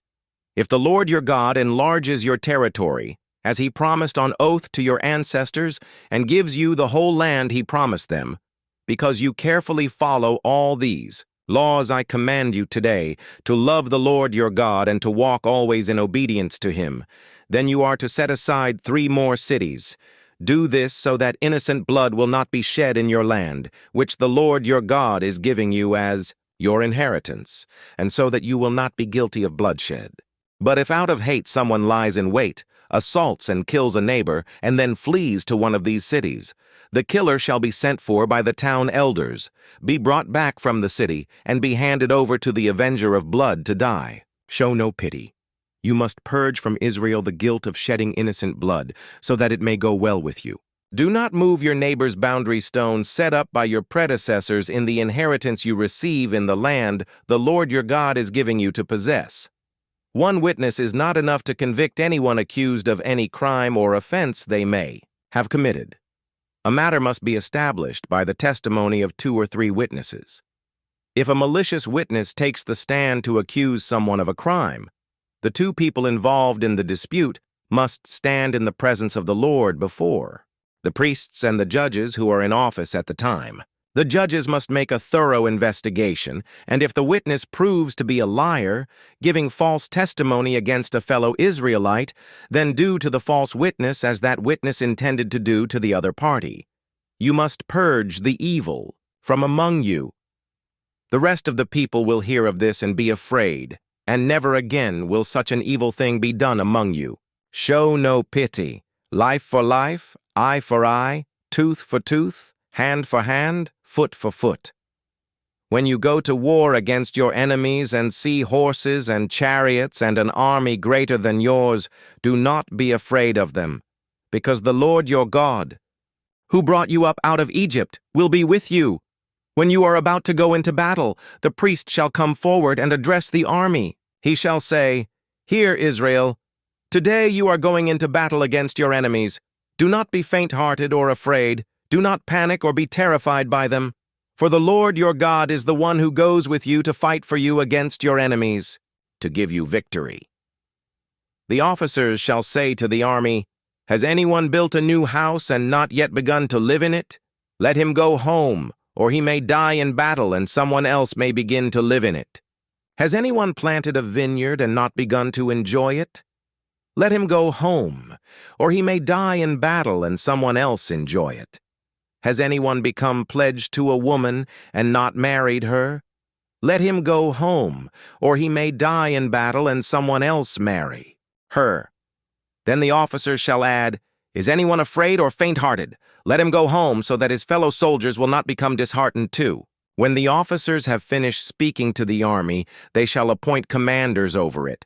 When you march up to attack a city, make its people an offer of peace. If they accept and open their gates, all the people in it shall be subject to forced labor and shall work for you. If they refuse to make peace and they engage you in battle, lay siege to that city. When the Lord your God delivers it into your hand, put to the sword all the men in it. As for the women, the children, the livestock, and everything else in the city, you may take these as plunder for yourselves. And you may use the plunder the Lord your God gives you from your enemies. This is how you are to treat all the cities that are at a distance from you and do not belong to the nations nearby. However, in the cities of the nations, the Lord your God is giving you as an inheritance. Do not leave alive anything that breathes. Completely destroy them, the Hittites, Amorites, Canaanites, Perizzites, Hivites, and Jebusites, as the Lord your God has commanded you. Otherwise, they will teach you to follow all the detestable things they do in worshiping their gods, and you will sin against the Lord your God. When you lay siege to a city for a long time, fighting against it to capture it, do not destroy its trees by putting an axe to them, because you can eat their fruit. Do not cut them down. Are the trees people that you should besiege them? However, you may cut down trees that you know are not fruit trees, and use them to build siege works until the city at war with you falls.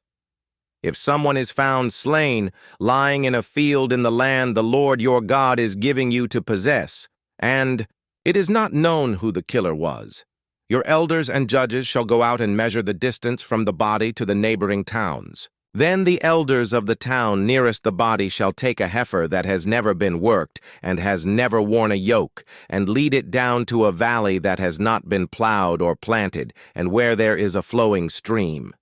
There in the valley they are to break the heifer's neck. The Levitical priest shall step forward, for the Lord your God has chosen them to minister and to pronounce blessings in the name of the Lord, and to decide all cases of dispute and assault. Then all the elders of the town nearest the body shall wash their hands over the heifer whose neck was broken in the valley, and they shall declare, Our hands did not shed this blood, nor did our eyes see it done. Accept this atonement for your people Israel, whom you have redeemed, Lord, and do not hold your people guilty of the blood of an innocent person. Then the bloodshed will be atoned for, and you will have purged from yourselves the guilt of shedding innocent blood, since you have done what is right in the eyes of the Lord. When you go to war against your enemies, and the Lord your God delivers them into your hands, and you take captives. If you notice among the captives a beautiful woman, and are attracted to her, you may take her as your wife. Bring her into your home, and have her shave her head, trim her nails, and put aside the clothes she was wearing when captured. After she has lived in your house and mourned her father and mother for a full month, then you may go to her and be her husband, and she shall be your wife. If you are not pleased with her, let her go wherever she wishes. You must not sell her or treat her as a slave, since you have dishonored her. If a man has 2 wives, and he loves one, but not the other, and both bear him sons, but the firstborn is the son of the wife he does not love. When he wills his property to his sons, he must not give the rights of the firstborn to the son of the wife he loves, in preference to his actual firstborn, the son of the wife he does not love. He must acknowledge the son of his unloved wife as the firstborn by giving him a double share of all he has. That son is the first sign of his father's strength. The right of the firstborn belongs to him. If someone has a stubborn and rebellious son who does not obey his father and mother and will not listen to them when they discipline him, his father and mother shall take hold of him and bring him to the elders at the gate of his town. They shall say to the elders, This son of ours is stubborn and rebellious. He will not obey us. He is a glutton and a drunkard. Then all the men of his town are to stone him to death. You must purge the evil from among you. All Israel will hear of it and be afraid. If someone guilty of a capital offense is put to death and their body is exposed on a pole, you must not leave the body hanging on the pole overnight. Be sure to bury it that same day, because anyone who is hung on a pole is under God's curse. You must not desecrate the land the Lord your God is giving you as an inheritance. If you see your fellow Israelites' ox or sheep straying, do not ignore it, but be sure to take it back to its owner. If they do not live near you, or if you do not know who owns it, take it home with you and keep it until they come looking for it. Then give it back. Do the same if you find their donkey or cloak or anything else they have lost. Do not ignore it. If you see your fellow Israelites' donkey or ox fallen on the road, do not ignore it. Help the owner get it to its feet. A woman must not wear men's clothing, nor a man wear women's clothing, for the Lord your God detests anyone who does this. If you come across a bird's nest beside the road, either in a tree or on the ground, and the mother is sitting on the young or on the eggs, do not take the mother with the young. You may take the young, but be sure to let the mother go, so that it may go well with you and you may have a long life. When you build a new house, make a parapet around your roof so that you may not bring the guilt of bloodshed on your house if someone falls from the roof. Do not plant 2 kinds of seed in your vineyard. If you do, not only the crops you plant, but also the fruit of the vineyard will be defiled. Do not plow with an ox and a donkey yoked together. Do not wear clothes of wool and linen woven together. Make tassels on the 4 corners of the cloak you wear. If a man takes a wife and, after sleeping with her, dislikes her and slanders her and gives her a bad name, saying, I married this woman, but when I approached her, I did not find proof of her virginity, then the young woman's father And mother shall bring to the town elders at the gate, proof that she was a virgin. Her father will say to the elders, I gave my daughter in marriage to this man, but he dislikes her. Now he has slandered her and said, I did not find your daughter to be a virgin, but here is the proof of my daughter's virginity. Then her parents shall display the cloth before the elders of the town, and the elders shall take the man and punish him. They shall fine him 100 shekels of silver and give them to the young woman's father, because this man has given an Israelite virgin a bad name. She shall continue to be his wife. He must not divorce her as long as he lives. If, however, the charge is true and no proof of the young woman's virginity can be found, she shall be brought to the door of her father's house, and there the men of her town shall stone her to death. She has done an outrageous thing in Israel by being promiscuous while still in her father's house. You must purge the evil from among you. If a man is found sleeping with another man's wife, both the man who slept with her and the woman must die. You must purge the evil from Israel. If a man happens to meet in a town a virgin pledged to be married and he sleeps with her, you shall take both of them to the gate of that town and stone them to death. The young woman because she was in a town and did not scream for help, and the man because he violated another man's wife. You must purge the evil from among you. But if out in the country a man happens to meet a young woman pledged to be married and rapes her, only the man who has done this shall die. Do nothing to the woman. She has committed no sin deserving death. This case is like that of someone who attacks and murders a neighbor, for the man found the young woman out in the country, and though the betrothed woman screamed, there was no one to rescue her. If a man happens to meet a virgin who is not pledged to be married and rapes her, and they are discovered, he shall pay her father 50 shekels of silver. He must marry the young woman, for he has violated her. He can never divorce her as long as he lives. A man is not to marry his father's wife. He must not dishonor his father's bed. No one who has been emasculated by crushing or cutting may enter the assembly of the Lord. No one born of a forbidden marriage, nor any of their descendants may enter the assembly of the Lord, not even in the 10th generation. No Ammonite or Moabite or any of their descendants may enter the assembly of the Lord, not even in the 10th generation. For they did not come to meet you with bread and water on your way when you came out of Egypt.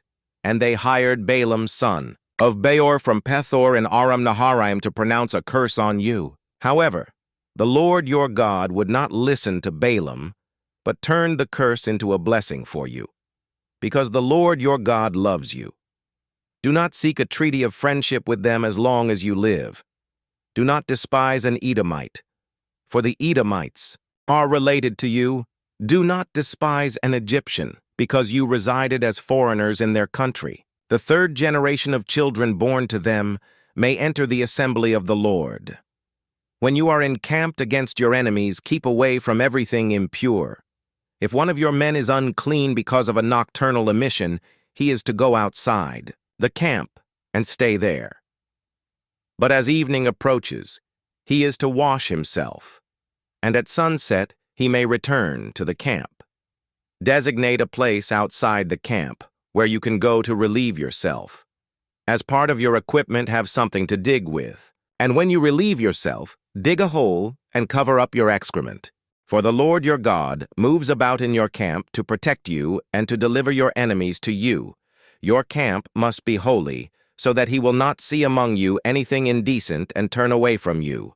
If a slave has taken refuge with you, do not hand them over to their master. Let them live among you wherever they like and in whatever town they choose. Do not oppress them.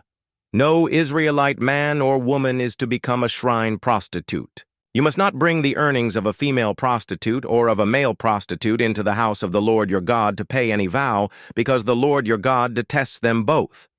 Do not charge a fellow Israelite interest, whether on money or food, or anything else that may earn interest. You may charge a foreigner interest, but not a fellow Israelite, so that the Lord your God may bless you in everything you put your hand to in the land you are entering to possess. If you make a vow to the Lord your God, Do not be slow to pay it, for the Lord your God will certainly demand it of you, and you will be guilty of sin. But if you refrain from making a vow, you will not be guilty. Whatever your lips utter, you must be sure to do, because you made your vow freely to the Lord your God with your own mouth. If you enter your neighbor's vineyard, you may eat all the grapes you want, but do not put any in your basket. If you enter your neighbor's grain field, you may pick kernels with your hands, but you must not put a sickle to their standing grain.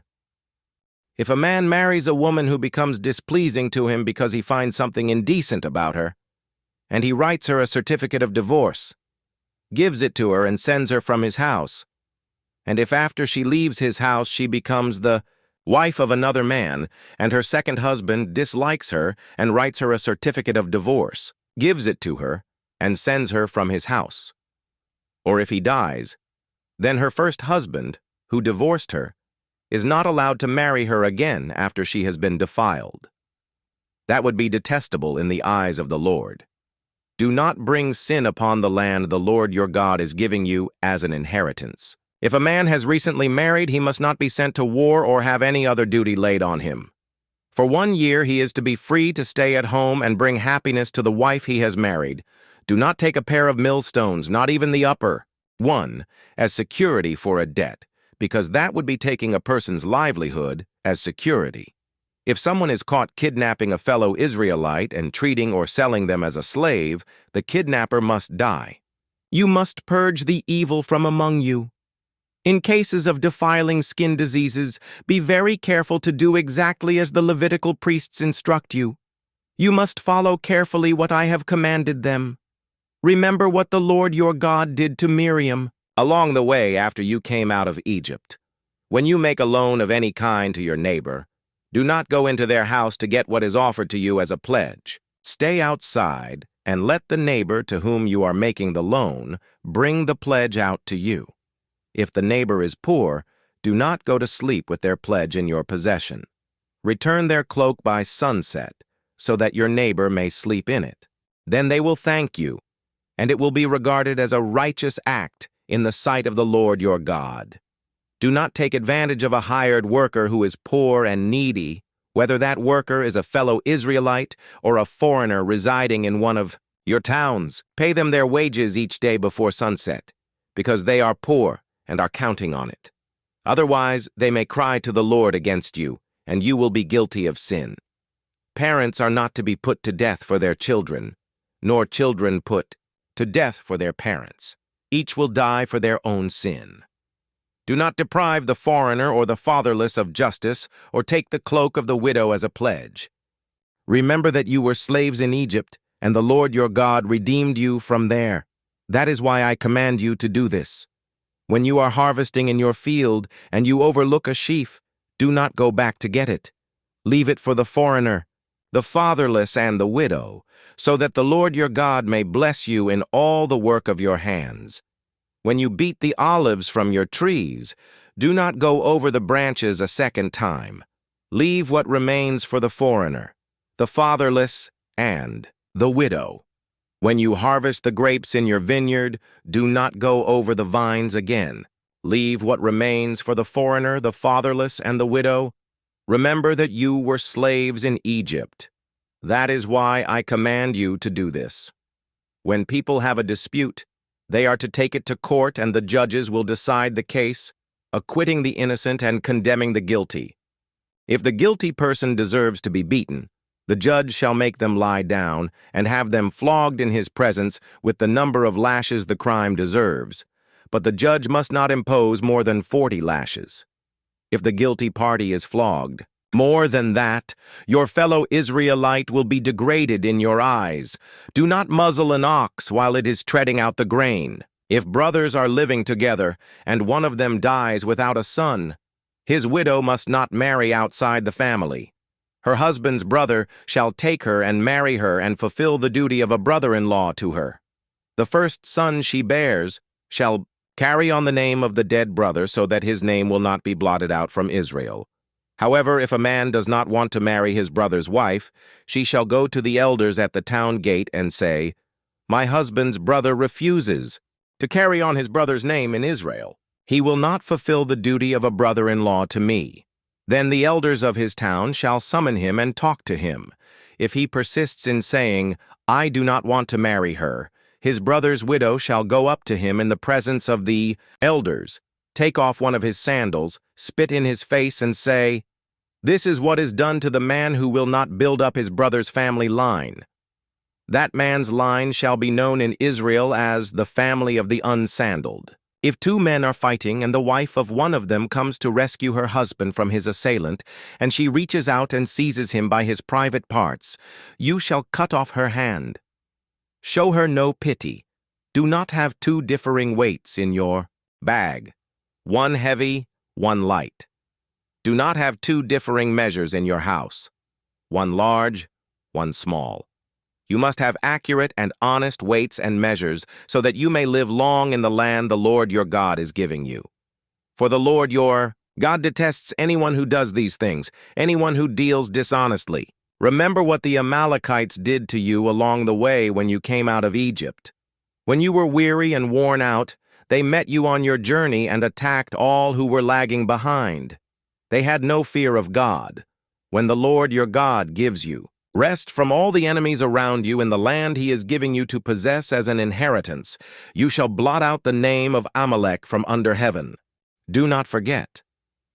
When you have entered the land the Lord your God is giving you as an inheritance and have taken possession of it and settled in it, take some of the first fruits of all that you produce from the soil of the land the Lord your God is giving you and put them in a basket. Then go to the place the Lord your God will choose as a dwelling for his name, and say to the priest in office at the time, I declare today to the Lord your God that I have come to the land the Lord swore to our ancestors to give us. The priest shall take the basket from your hands and set it down in front of the altar of the Lord your God. Then you shall declare before the Lord your God, My father was a wandering Aramean, and he went down into Egypt with a few people, and lived there, and became a great nation, powerful and numerous. But the Egyptians mistreated us and made us suffer, subjecting us to harsh labor. Then we cried out to the Lord, the God of our ancestors, and the Lord heard our voice and saw our misery, toil, and oppression. So the Lord brought us out of Egypt with a mighty hand and an outstretched arm, with great terror and with signs and wonders. He brought us to this place and gave us this land, a land flowing with milk and honey. And now I bring the first fruits of the soil that you, Lord, have given me. Place the basket before the Lord your God and bow down before him. Then you and the Levites and the foreigners residing among you shall rejoice in all the good things the Lord your God has given to you and your household. When you have finished setting aside a tenth of all your produce in the 3rd year, the year of the tithe, you shall give it to the Levite, the foreigner, the fatherless, and the widow, so that they may eat in your towns and be satisfied. Then say to the Lord your God, I have removed from my house the sacred portion and have given it to the Levite, the foreigner, the fatherless, and the widow, according to all you commanded. I have not turned aside from your commands, nor have I forgotten any of them. I have not eaten any of the sacred portion while I was in mourning, nor have I removed any of it while I was unclean, nor have I offered any of it to the dead. I have obeyed the Lord my God. I have done everything you commanded me. Look down from heaven, your holy dwelling place, and bless your people Israel and the land you have given us as you promised on oath to our ancestors, a land flowing with milk and honey. The Lord your God commands you this day to follow these decrees and laws. Carefully observe them with all your heart and with all your soul. You have declared this day that the Lord is your God, and that you will walk in obedience to him, that you will keep his decrees, commands, and laws, that you will listen to him. And the Lord has declared this day that you are his people, his treasured possession as he promised, and that you are to keep all his commands. He has declared that he will set you in praise, fame, and honor high above all the nations he has made, and that you will be a people holy to the Lord your God, as he promised. Moses and the elders of Israel commanded the people, "Keep all these commands that I give you today. When you have crossed the Jordan into the land the Lord your God is giving you, set up some large stones and coat them with plaster. Write on them all the words of this law when you have crossed over to enter the land your God is giving you, a land flowing with milk and honey, just as the God of your ancestors, promised you. And when you have crossed the Jordan, set up these stones on Mount Ebal as I command you today, and coat them with plaster. Build there an altar to your God, an altar of stones.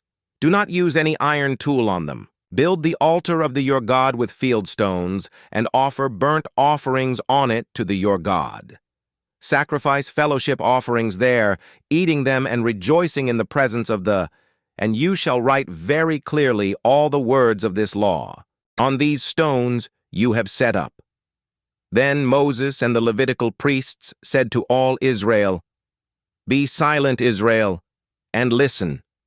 You have now become the people of obey your God, and follow his commands and decrees that I give you today." On the same day Moses commanded the people, "When you have crossed the Jordan, these tribes shall stand on Mount Gerizim to bless the people: Simeon, Levi, Judah, Issachar, Joseph, and Benjamin. And these tribes shall stand on Mount Ebal to pronounce curses: Reuben, Gad, Asher, Zebulun, Dan, and Naphtali.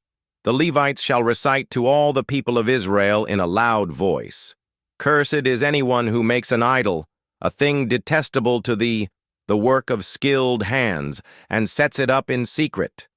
Then all the people shall say, 'Amen.' Cursed is anyone who dishonors their father or mother. Cursed is anyone who moves their neighbor's boundary stone. Cursed is anyone who leads the blind astray on the road. Cursed is anyone who withholds justice from the foreigner, the fatherless, or the widow. Cursed is anyone who sleeps with his father's wife, for he dishonors his father's bed. Cursed is anyone who has sexual relations with any animal. Cursed is anyone who sleeps with his sister, the daughter of his father or the daughter of his mother. Cursed is anyone who sleeps with his mother-in-law. Cursed is anyone who kills their neighbor secretly. Cursed is anyone who accepts a bribe to kill an innocent person. Cursed is anyone who does not uphold the words of this law by carrying them out. If you fully obey the Lord your God and carefully follow all his commands I give you today, the Lord your God will set you high above all the nations on earth. All these blessings will come on you and accompany you if you obey the Lord your God. You will be blessed in the city and blessed in the country. The fruit of your womb will be blessed, and the crops of your land and the young of your livestock, the calves of your herds and the lambs of your flocks. Your basket and your kneading trough will be blessed. You will be blessed when you come in and blessed when you go out. The Lord will grant that the enemies who rise up against you will be defeated before you. They will come at you from one direction, but flee from you in 7.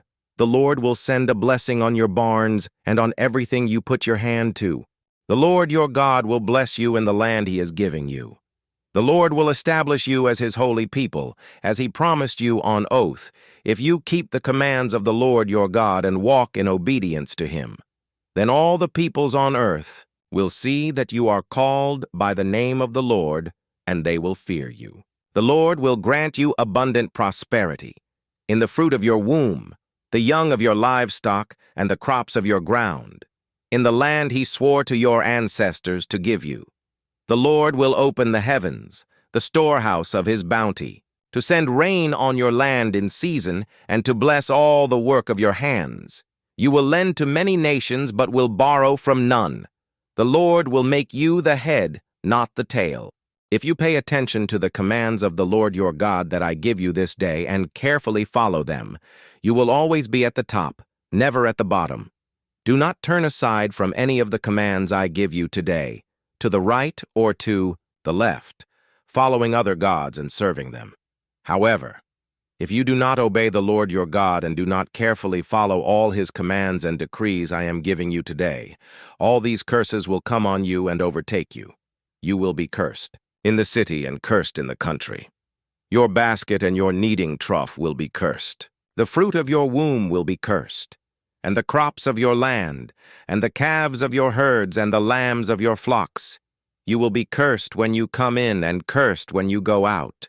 The Lord will send on you curses, confusion, and rebuke, in everything you put your hand to, until you are destroyed and come to sudden ruin because of the evil you have done in forsaking him. The Lord will plague you with diseases until he has destroyed you from the land you are entering to possess. The Lord will strike you with wasting disease, with fever and inflammation, with scorching heat and drought, with blight and mildew, which will plague you until you perish. The sky over your head will be bronze, the ground beneath you iron. The Lord will turn the rain of your country into dust and powder. It will come down from the skies until you are destroyed. The Lord will cause you to be defeated before your enemies. You will come at them from one direction, but flee from them in 7, and you will become a thing of horror to all the kingdoms on earth. Your carcasses will be food for all the birds and the wild animals, and there will be no one to frighten them away. The Lord will afflict you with the boils of Egypt and with tumors, festering sores and the itch, from which you cannot be cured. The Lord will afflict you with madness, blindness, and confusion of mind. At midday you will grope about like a blind person in the dark. You will be unsuccessful in everything you do. Day after day you will be oppressed and robbed, with no one to rescue you. You will be pledged to be married to a woman, but another will take her and rape her. You will build a house, but you will not live in it. You will plant a vineyard, but you will not even begin to enjoy its fruit. Your ox will be slaughtered before your eyes, but you will eat none of it.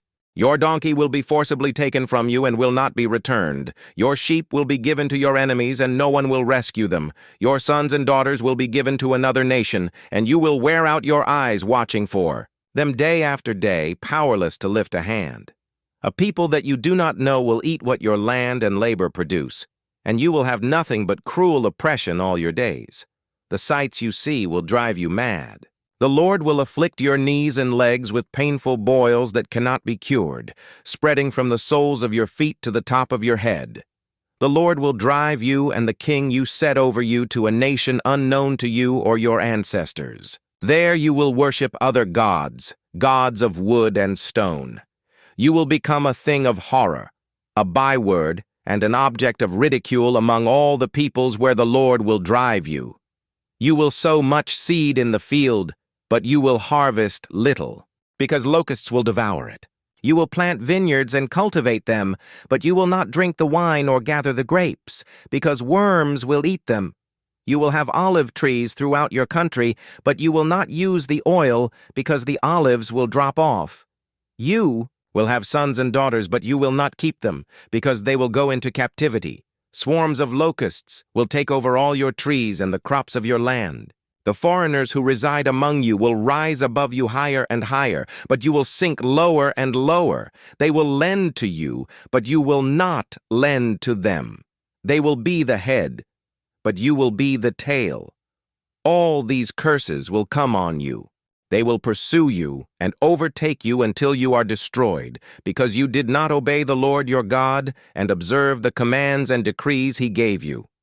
They will be a sign and a wonder to you and your descendants forever.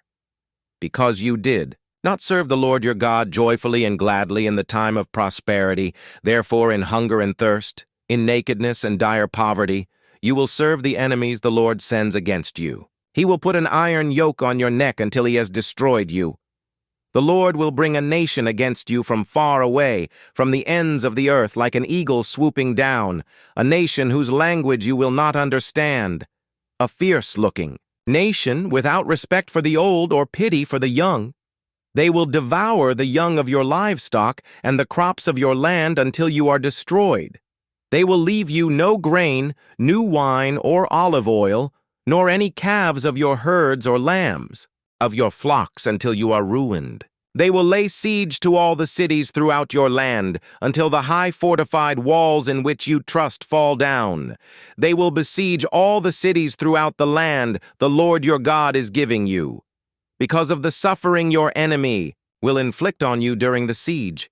You will eat the fruit of the womb, the flesh of the sons and daughters the Lord your God has given you. Even the most gentle and sensitive man among you will have no compassion on his own brother or the wife he loves or his surviving children, and he will not give to one of them any of the flesh of his children that he is eating. It will be all he has left because of the suffering your enemy will inflict on you during the siege of all your cities. The most gentle and sensitive woman among you, so sensitive and gentle that she would not venture to touch the ground with the sole of her foot, will begrudge the husband she loves and her own son or daughter the afterbirth from her womb and the children she bears. For in her dire need she intends to eat them secretly because of the suffering your enemy will inflict on you during the siege of your cities. If you do not carefully follow all the words of this law, which are written in this book, and do not revere this glorious and awesome name, the Lord your God, the Lord will send fearful plagues on you and your descendants, harsh and prolonged disasters, and severe and lingering illnesses. He will bring on you all the diseases of Egypt that you dreaded, and they will cling to you. The Lord will also bring on you every kind of sickness and disaster not recorded in this book of the law until you are destroyed. You who were as numerous as the stars in the sky will be left but few in number, because you did not obey the Lord your God. Just as it pleased the Lord to make you prosper and increase in number, so it will please him to ruin and destroy you. You will be uprooted from the land you are entering to possess. Then the Lord will scatter you among all nations, from one end of the earth to the other. There you will worship other gods, gods of wood and stone, which neither you nor your ancestors have known. Among those nations you will find no repose, no resting place for the sole of your foot. There the Lord will give you an anxious mind, eyes weary with longing, and a despairing heart. You will live in constant suspense, filled with dread both, night and day, never sure of your life. In the morning you will say, "If only it were evening," and in the evening, "If only it were morning," because of the terror that will fill your hearts and the sights that your eyes will see. The Lord will send you back in ships to Egypt on a journey I said you should never make again. There you will offer yourselves for sale to your enemies as male and female slaves, but no one will buy you. These are the terms of the covenant the Lord commanded Moses to make with the Israelites in Moab, in addition to the covenant he had made with them at Horeb. Moses summoned all the Israelites and said to them, "Your eyes have seen all that the Lord did in Egypt to Pharaoh, to all his officials, and to all his land. With your own eyes you saw those great trials, those signs and great wonders. But to this day the Lord has not given you a mind that understands, or eyes that see, or ears that hear. Yet the Lord says, during the 40 years that I led you through the wilderness, your clothes did not wear out, nor did the sandals on your feet. You ate no bread and drank no wine or other fermented drink. I did this so that you might know that I am the Lord your God. When you reached this place, Sihon king of Heshbon and Og king of Bashan came out to fight against us, but we defeated them. We took their land and gave it as an inheritance to the Reubenites, the Gadites, and the half-tribe of Manasseh. Carefully follow the terms of this covenant, so that you may prosper in everything you do. All of you are standing today in the presence of the Lord your God, your leaders and chief men, your elders and officials, and all the other men of Israel, together, with your children and your wives, and the foreigners living in your camps who chop your wood and carry your water. You are standing here in order to enter into a covenant with the Lord your God, a covenant the Lord is making with you this day and sealing with an oath, to confirm you this day as his people, that he may be your God as he promised you and as he swore to your fathers, Abraham, Isaac, and Jacob. I am making this covenant with its oath, not only with you who are standing here with us today in the presence of the Lord our God, but also with those who are not here today. You yourselves know how we lived in Egypt, and how we passed through the countries on the way here. You saw among them their detestable images and idols of wood and stone, of silver and gold. Make sure there is no man or woman, clan or tribe among You today whose heart turns away from the Lord our God to go and worship the gods of those nations, make sure there is no root among you that produces such bitter poison. When such a person hears the words of this oath and they invoke a blessing on themselves, thinking, I will be safe, even though I persist in going my own way, they will bring disaster on the watered land as well as the dry. The Lord will never be willing to forgive them. His wrath and zeal will burn against them. All the curses written in this book will fall on them, and the Lord will blot out their names from under heaven. The Lord will single them out from all the tribes of Israel for disaster, according to all the curses of the covenant written in this book of the law. Your children who follow you in later generations and foreigners who come from distant lands will see the calamities that have fallen on the land and the diseases with which the Lord has afflicted it. The whole land will be a burning waste of salt and sulfur, nothing planted, nothing sprouting, no vegetation growing on it. It will be like the destruction of Sodom and Gomorrah, Admah and Zeboyim, which the Lord overthrew in fierce anger. All the nations will ask, why has the Lord done this to this land? Why this fierce burning anger? And the answer will be, it is because this people abandoned the covenant of the Lord, the God of their ancestors, the covenant he made with them when he brought them out of Egypt. They went off and worshipped other gods and bowed down to them, gods they did not know, gods he had not given them. Therefore the Lord's anger burned against this land, so that he brought on it all the curses written in this book. In furious anger and in great wrath, the Lord uprooted them from their land and thrust them into another land, as it is now. The secret things belong to the Lord our God, but the things revealed belong to us and to our children forever, that we may follow all the words of this law. When all these blessings and curses I have set before you come on you and you take them to heart wherever the Lord your God disperses you among the nations, and when you and your children return to the Lord your God and obey him with all your heart and with all your soul, according to everything I command you today, then the Lord your God will restore your fortunes and have compassion on you and gather you again from all the nations where he scattered you.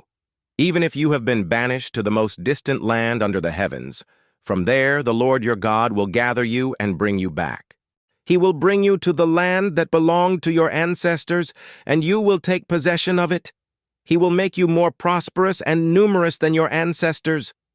The Lord your God will circumcise your hearts and the hearts of your descendants, so that you may love him with all your heart and with all your soul and live. The Lord your God will put all these curses on your enemies who hate and persecute you. You will again obey the Lord and follow all his commands I am giving you today. Then the Lord your God will make you most prosperous in all the work of your hands and in the fruit of your womb, the young of your livestock and the crops of your land. The Lord will again delight in you and make you prosperous, just as he delighted in your ancestors, if you obey the Lord your God and keep his commands and decrees that are written in this book of the law and turn to the Lord your God with all your heart and with all your soul. Now what I am commanding you today is not too difficult for you or beyond your reach. It is not up in heaven, so that you have to ask, who will ascend into heaven to get it and proclaim it to us so we may obey it? Nor is it beyond the sea, so that you have to ask, who will cross the sea to get it and proclaim it to us so we may obey it? No, the word is very near you. It is in your mouth and in your heart, so you may obey it. See, I set before you today life and prosperity, death and destruction. For I command you today to love the Lord your God, to walk in obedience to him, and to keep his commands, decrees, and laws. Then you will live and increase, and the Lord your God will bless you in the land you are entering to possess. But if your heart turns away, and you are not obedient, and if you are drawn away to bow down to other gods and worship them, I declare to you this day that you will certainly be destroyed. You will not live long in the land you are crossing the Jordan to enter and possess. This day I call the heavens and the earth as witnesses against you, that I have set before you life and death, blessings and curses. Now choose life, so that you and your children may live, and that you may love the Lord your God, listen to his voice, and hold fast to him. For the Lord is your life, and he will give you many years in the land he swore to give to your fathers, Abraham, Isaac, and Jacob.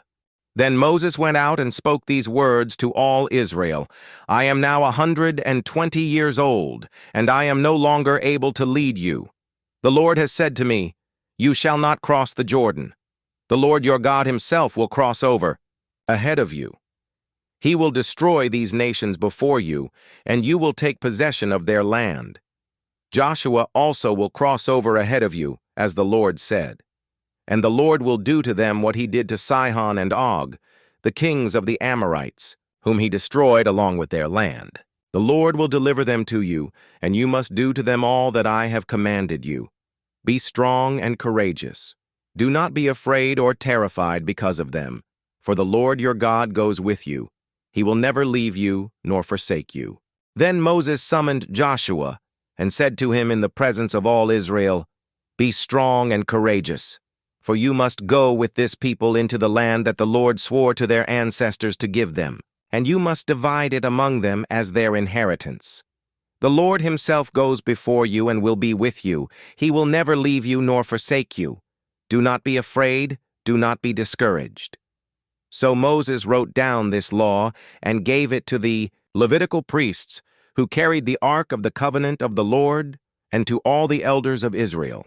Then Moses commanded them, at the end of every 7 years, in the year for canceling debts during the festival of tabernacles, when all Israel comes to appear before the Lord your God at the place he will choose, you shall read this law before them in their hearing.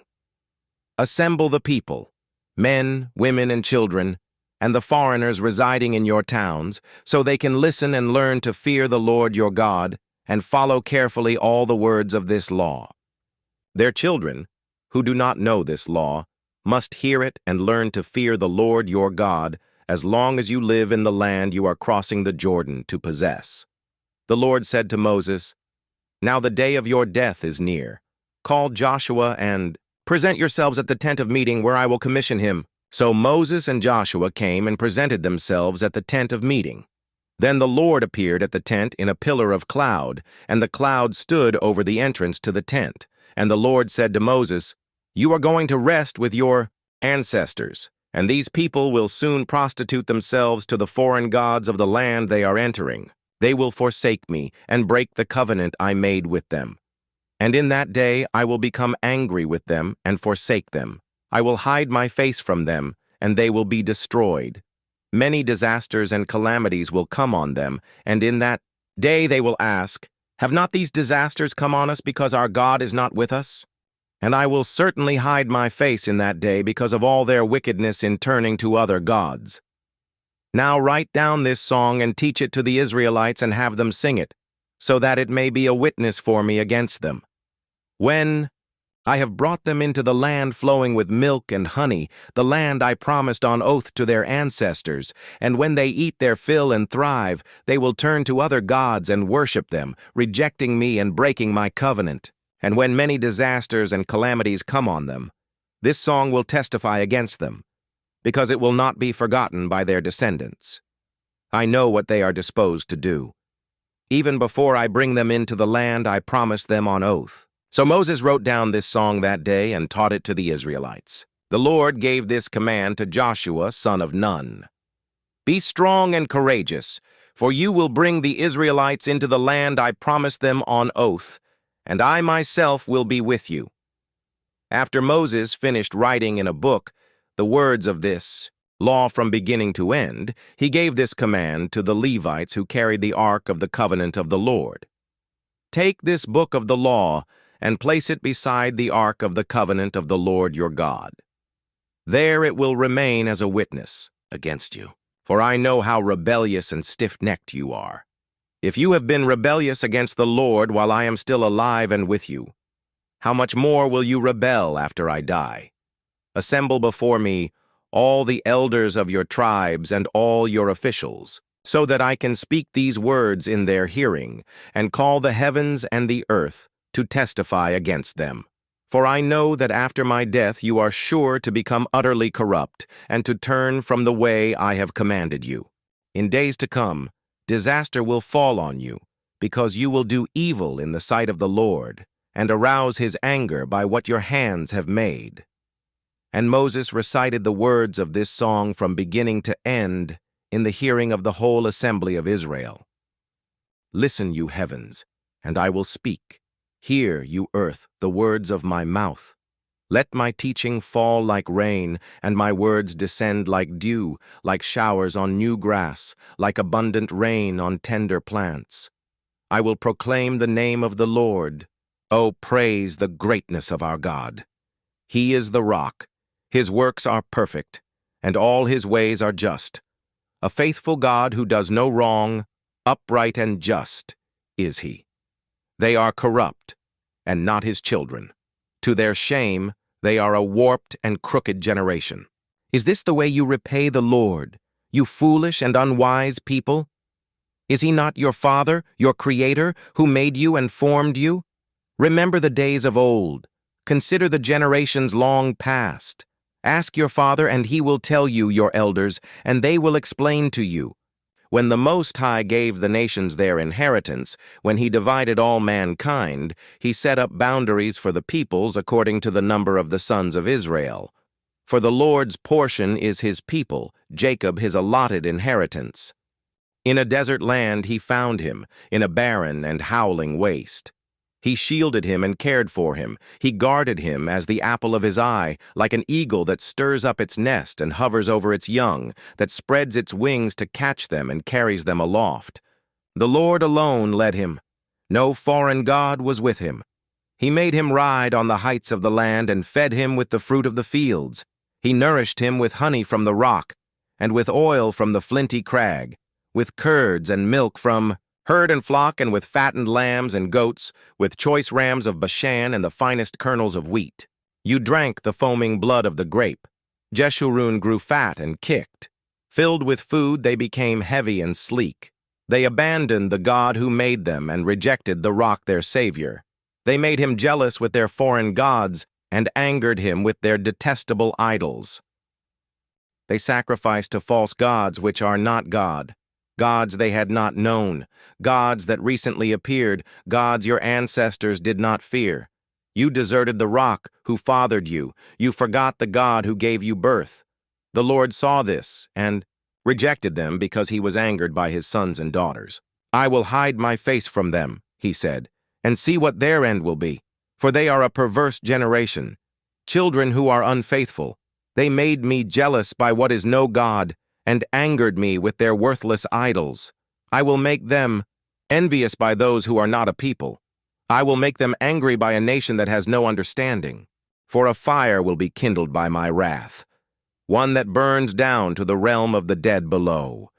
It will devour the earth and its harvests, and set afire the foundations of the mountains.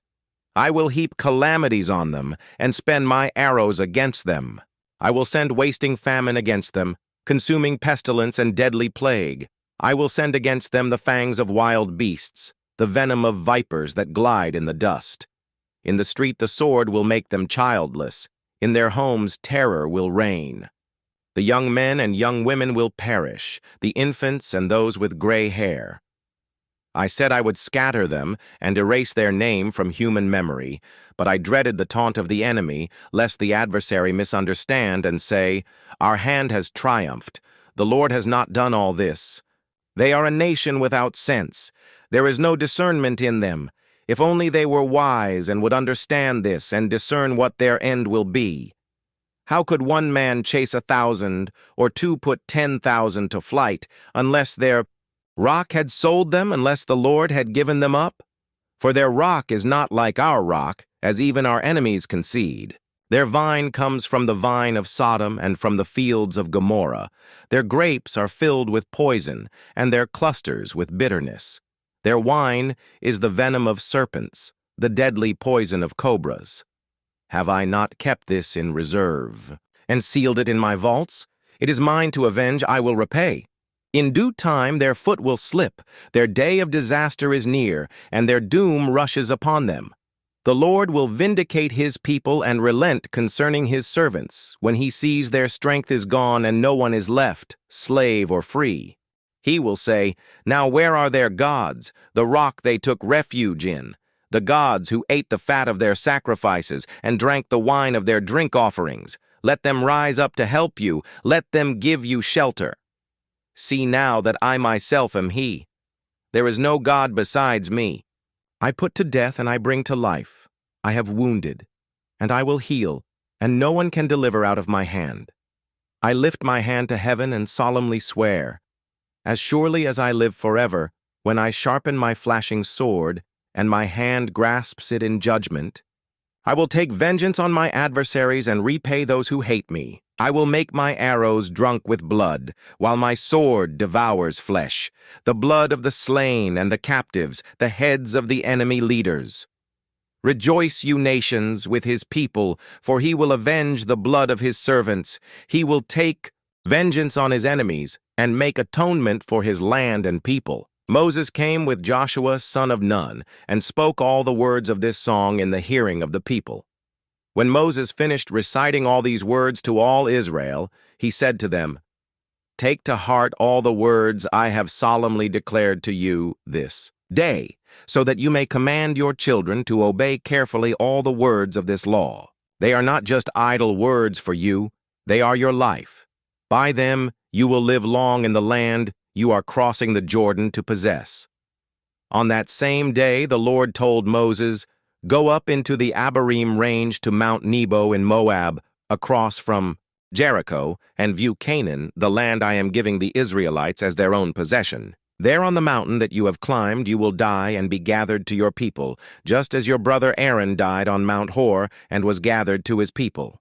This is because both of you broke faith with me in the presence of the Israelites, at the waters of Meribah Kadesh in the desert of Zin, and because you did not uphold my holiness among the Israelites. Therefore you will see the land only from a distance. You will not enter the land I am giving to the people of Israel." This is the blessing that Moses, the man of God, pronounced on the Israelites before his death. He said, "The Lord came from Sinai and dawned over them from Seir. He shone forth from Mount Paran. He came with myriads of holy ones from the south, from his mountain slopes. Surely it is you who love the people. All the holy ones are in your hand. At your feet they all bow down, and from you receive instruction, the law that Moses gave us, the possession of the assembly of Jacob. He was king over Jeshurun when the leaders of the people assembled, along with the tribes of Israel. Let Reuben live and not die, nor his people be few." And this he said about Judah. "Hear, Lord, the cry of Judah, bring him to his people. With his own hands he defends his cause. Oh, be his help against his foes." About Levi he said, "Your Thummim and Urim belong to your faithful servant.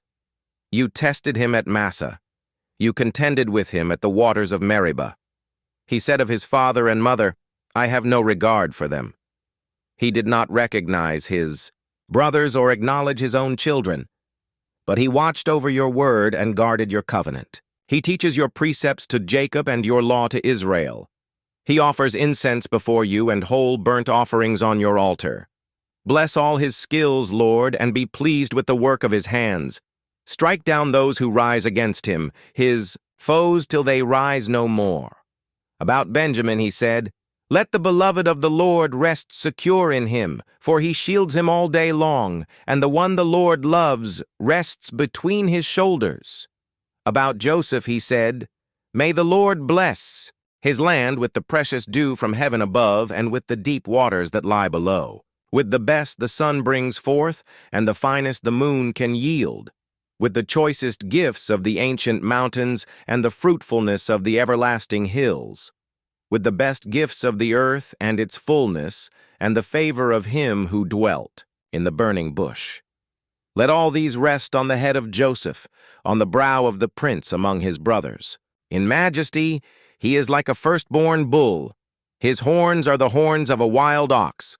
With them he will gore the nations, even those at the ends of the earth. Such are the 10,000s of Ephraim, such are the thousands of Manasseh." About Zebulun.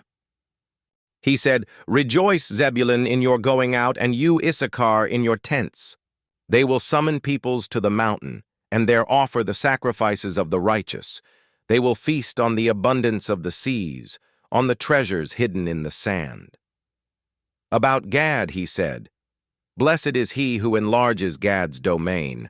Gad lives there like a lion, tearing at arm or head. He chose the best land for himself. The leader's portion was kept for him.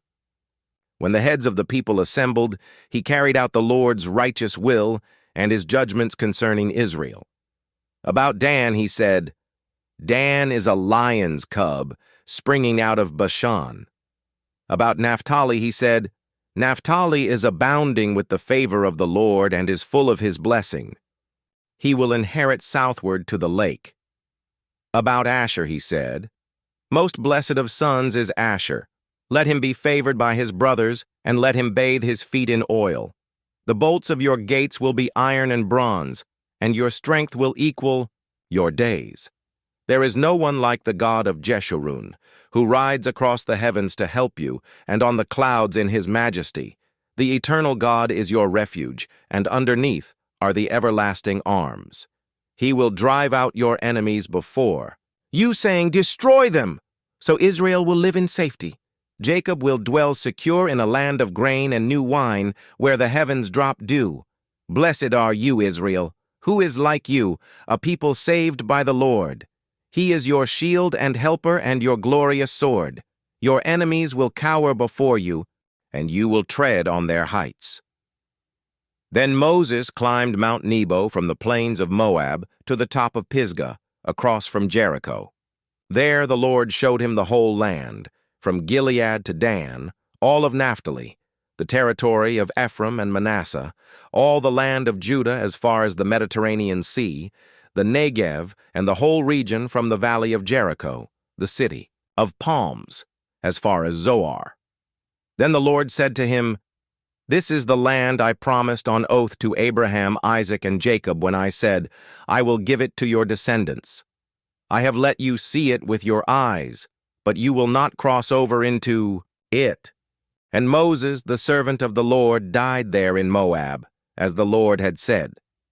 He buried him in Moab, in the valley opposite Beth Peor, but to this day no one knows where his grave is. Moses was 120 years old when he died, yet his eyes were not weak, nor his strength gone. The Israelites grieved for Moses in the plains of Moab 30 days, until the time of weeping and mourning was over. Now Joshua son of Nun was filled with the spirit of wisdom, because Moses had laid his hands on him. So the Israelites listened to him and did what the Lord had commanded Moses. Since then, no prophet has risen in Israel like Moses, whom the Lord knew face to face, who did all those signs and wonders the Lord sent him to do in Egypt, to Pharaoh, and to all his officials and to his whole land. For no one has ever shown the mighty power or performed the awesome deeds that Moses did in the sight of all Israel.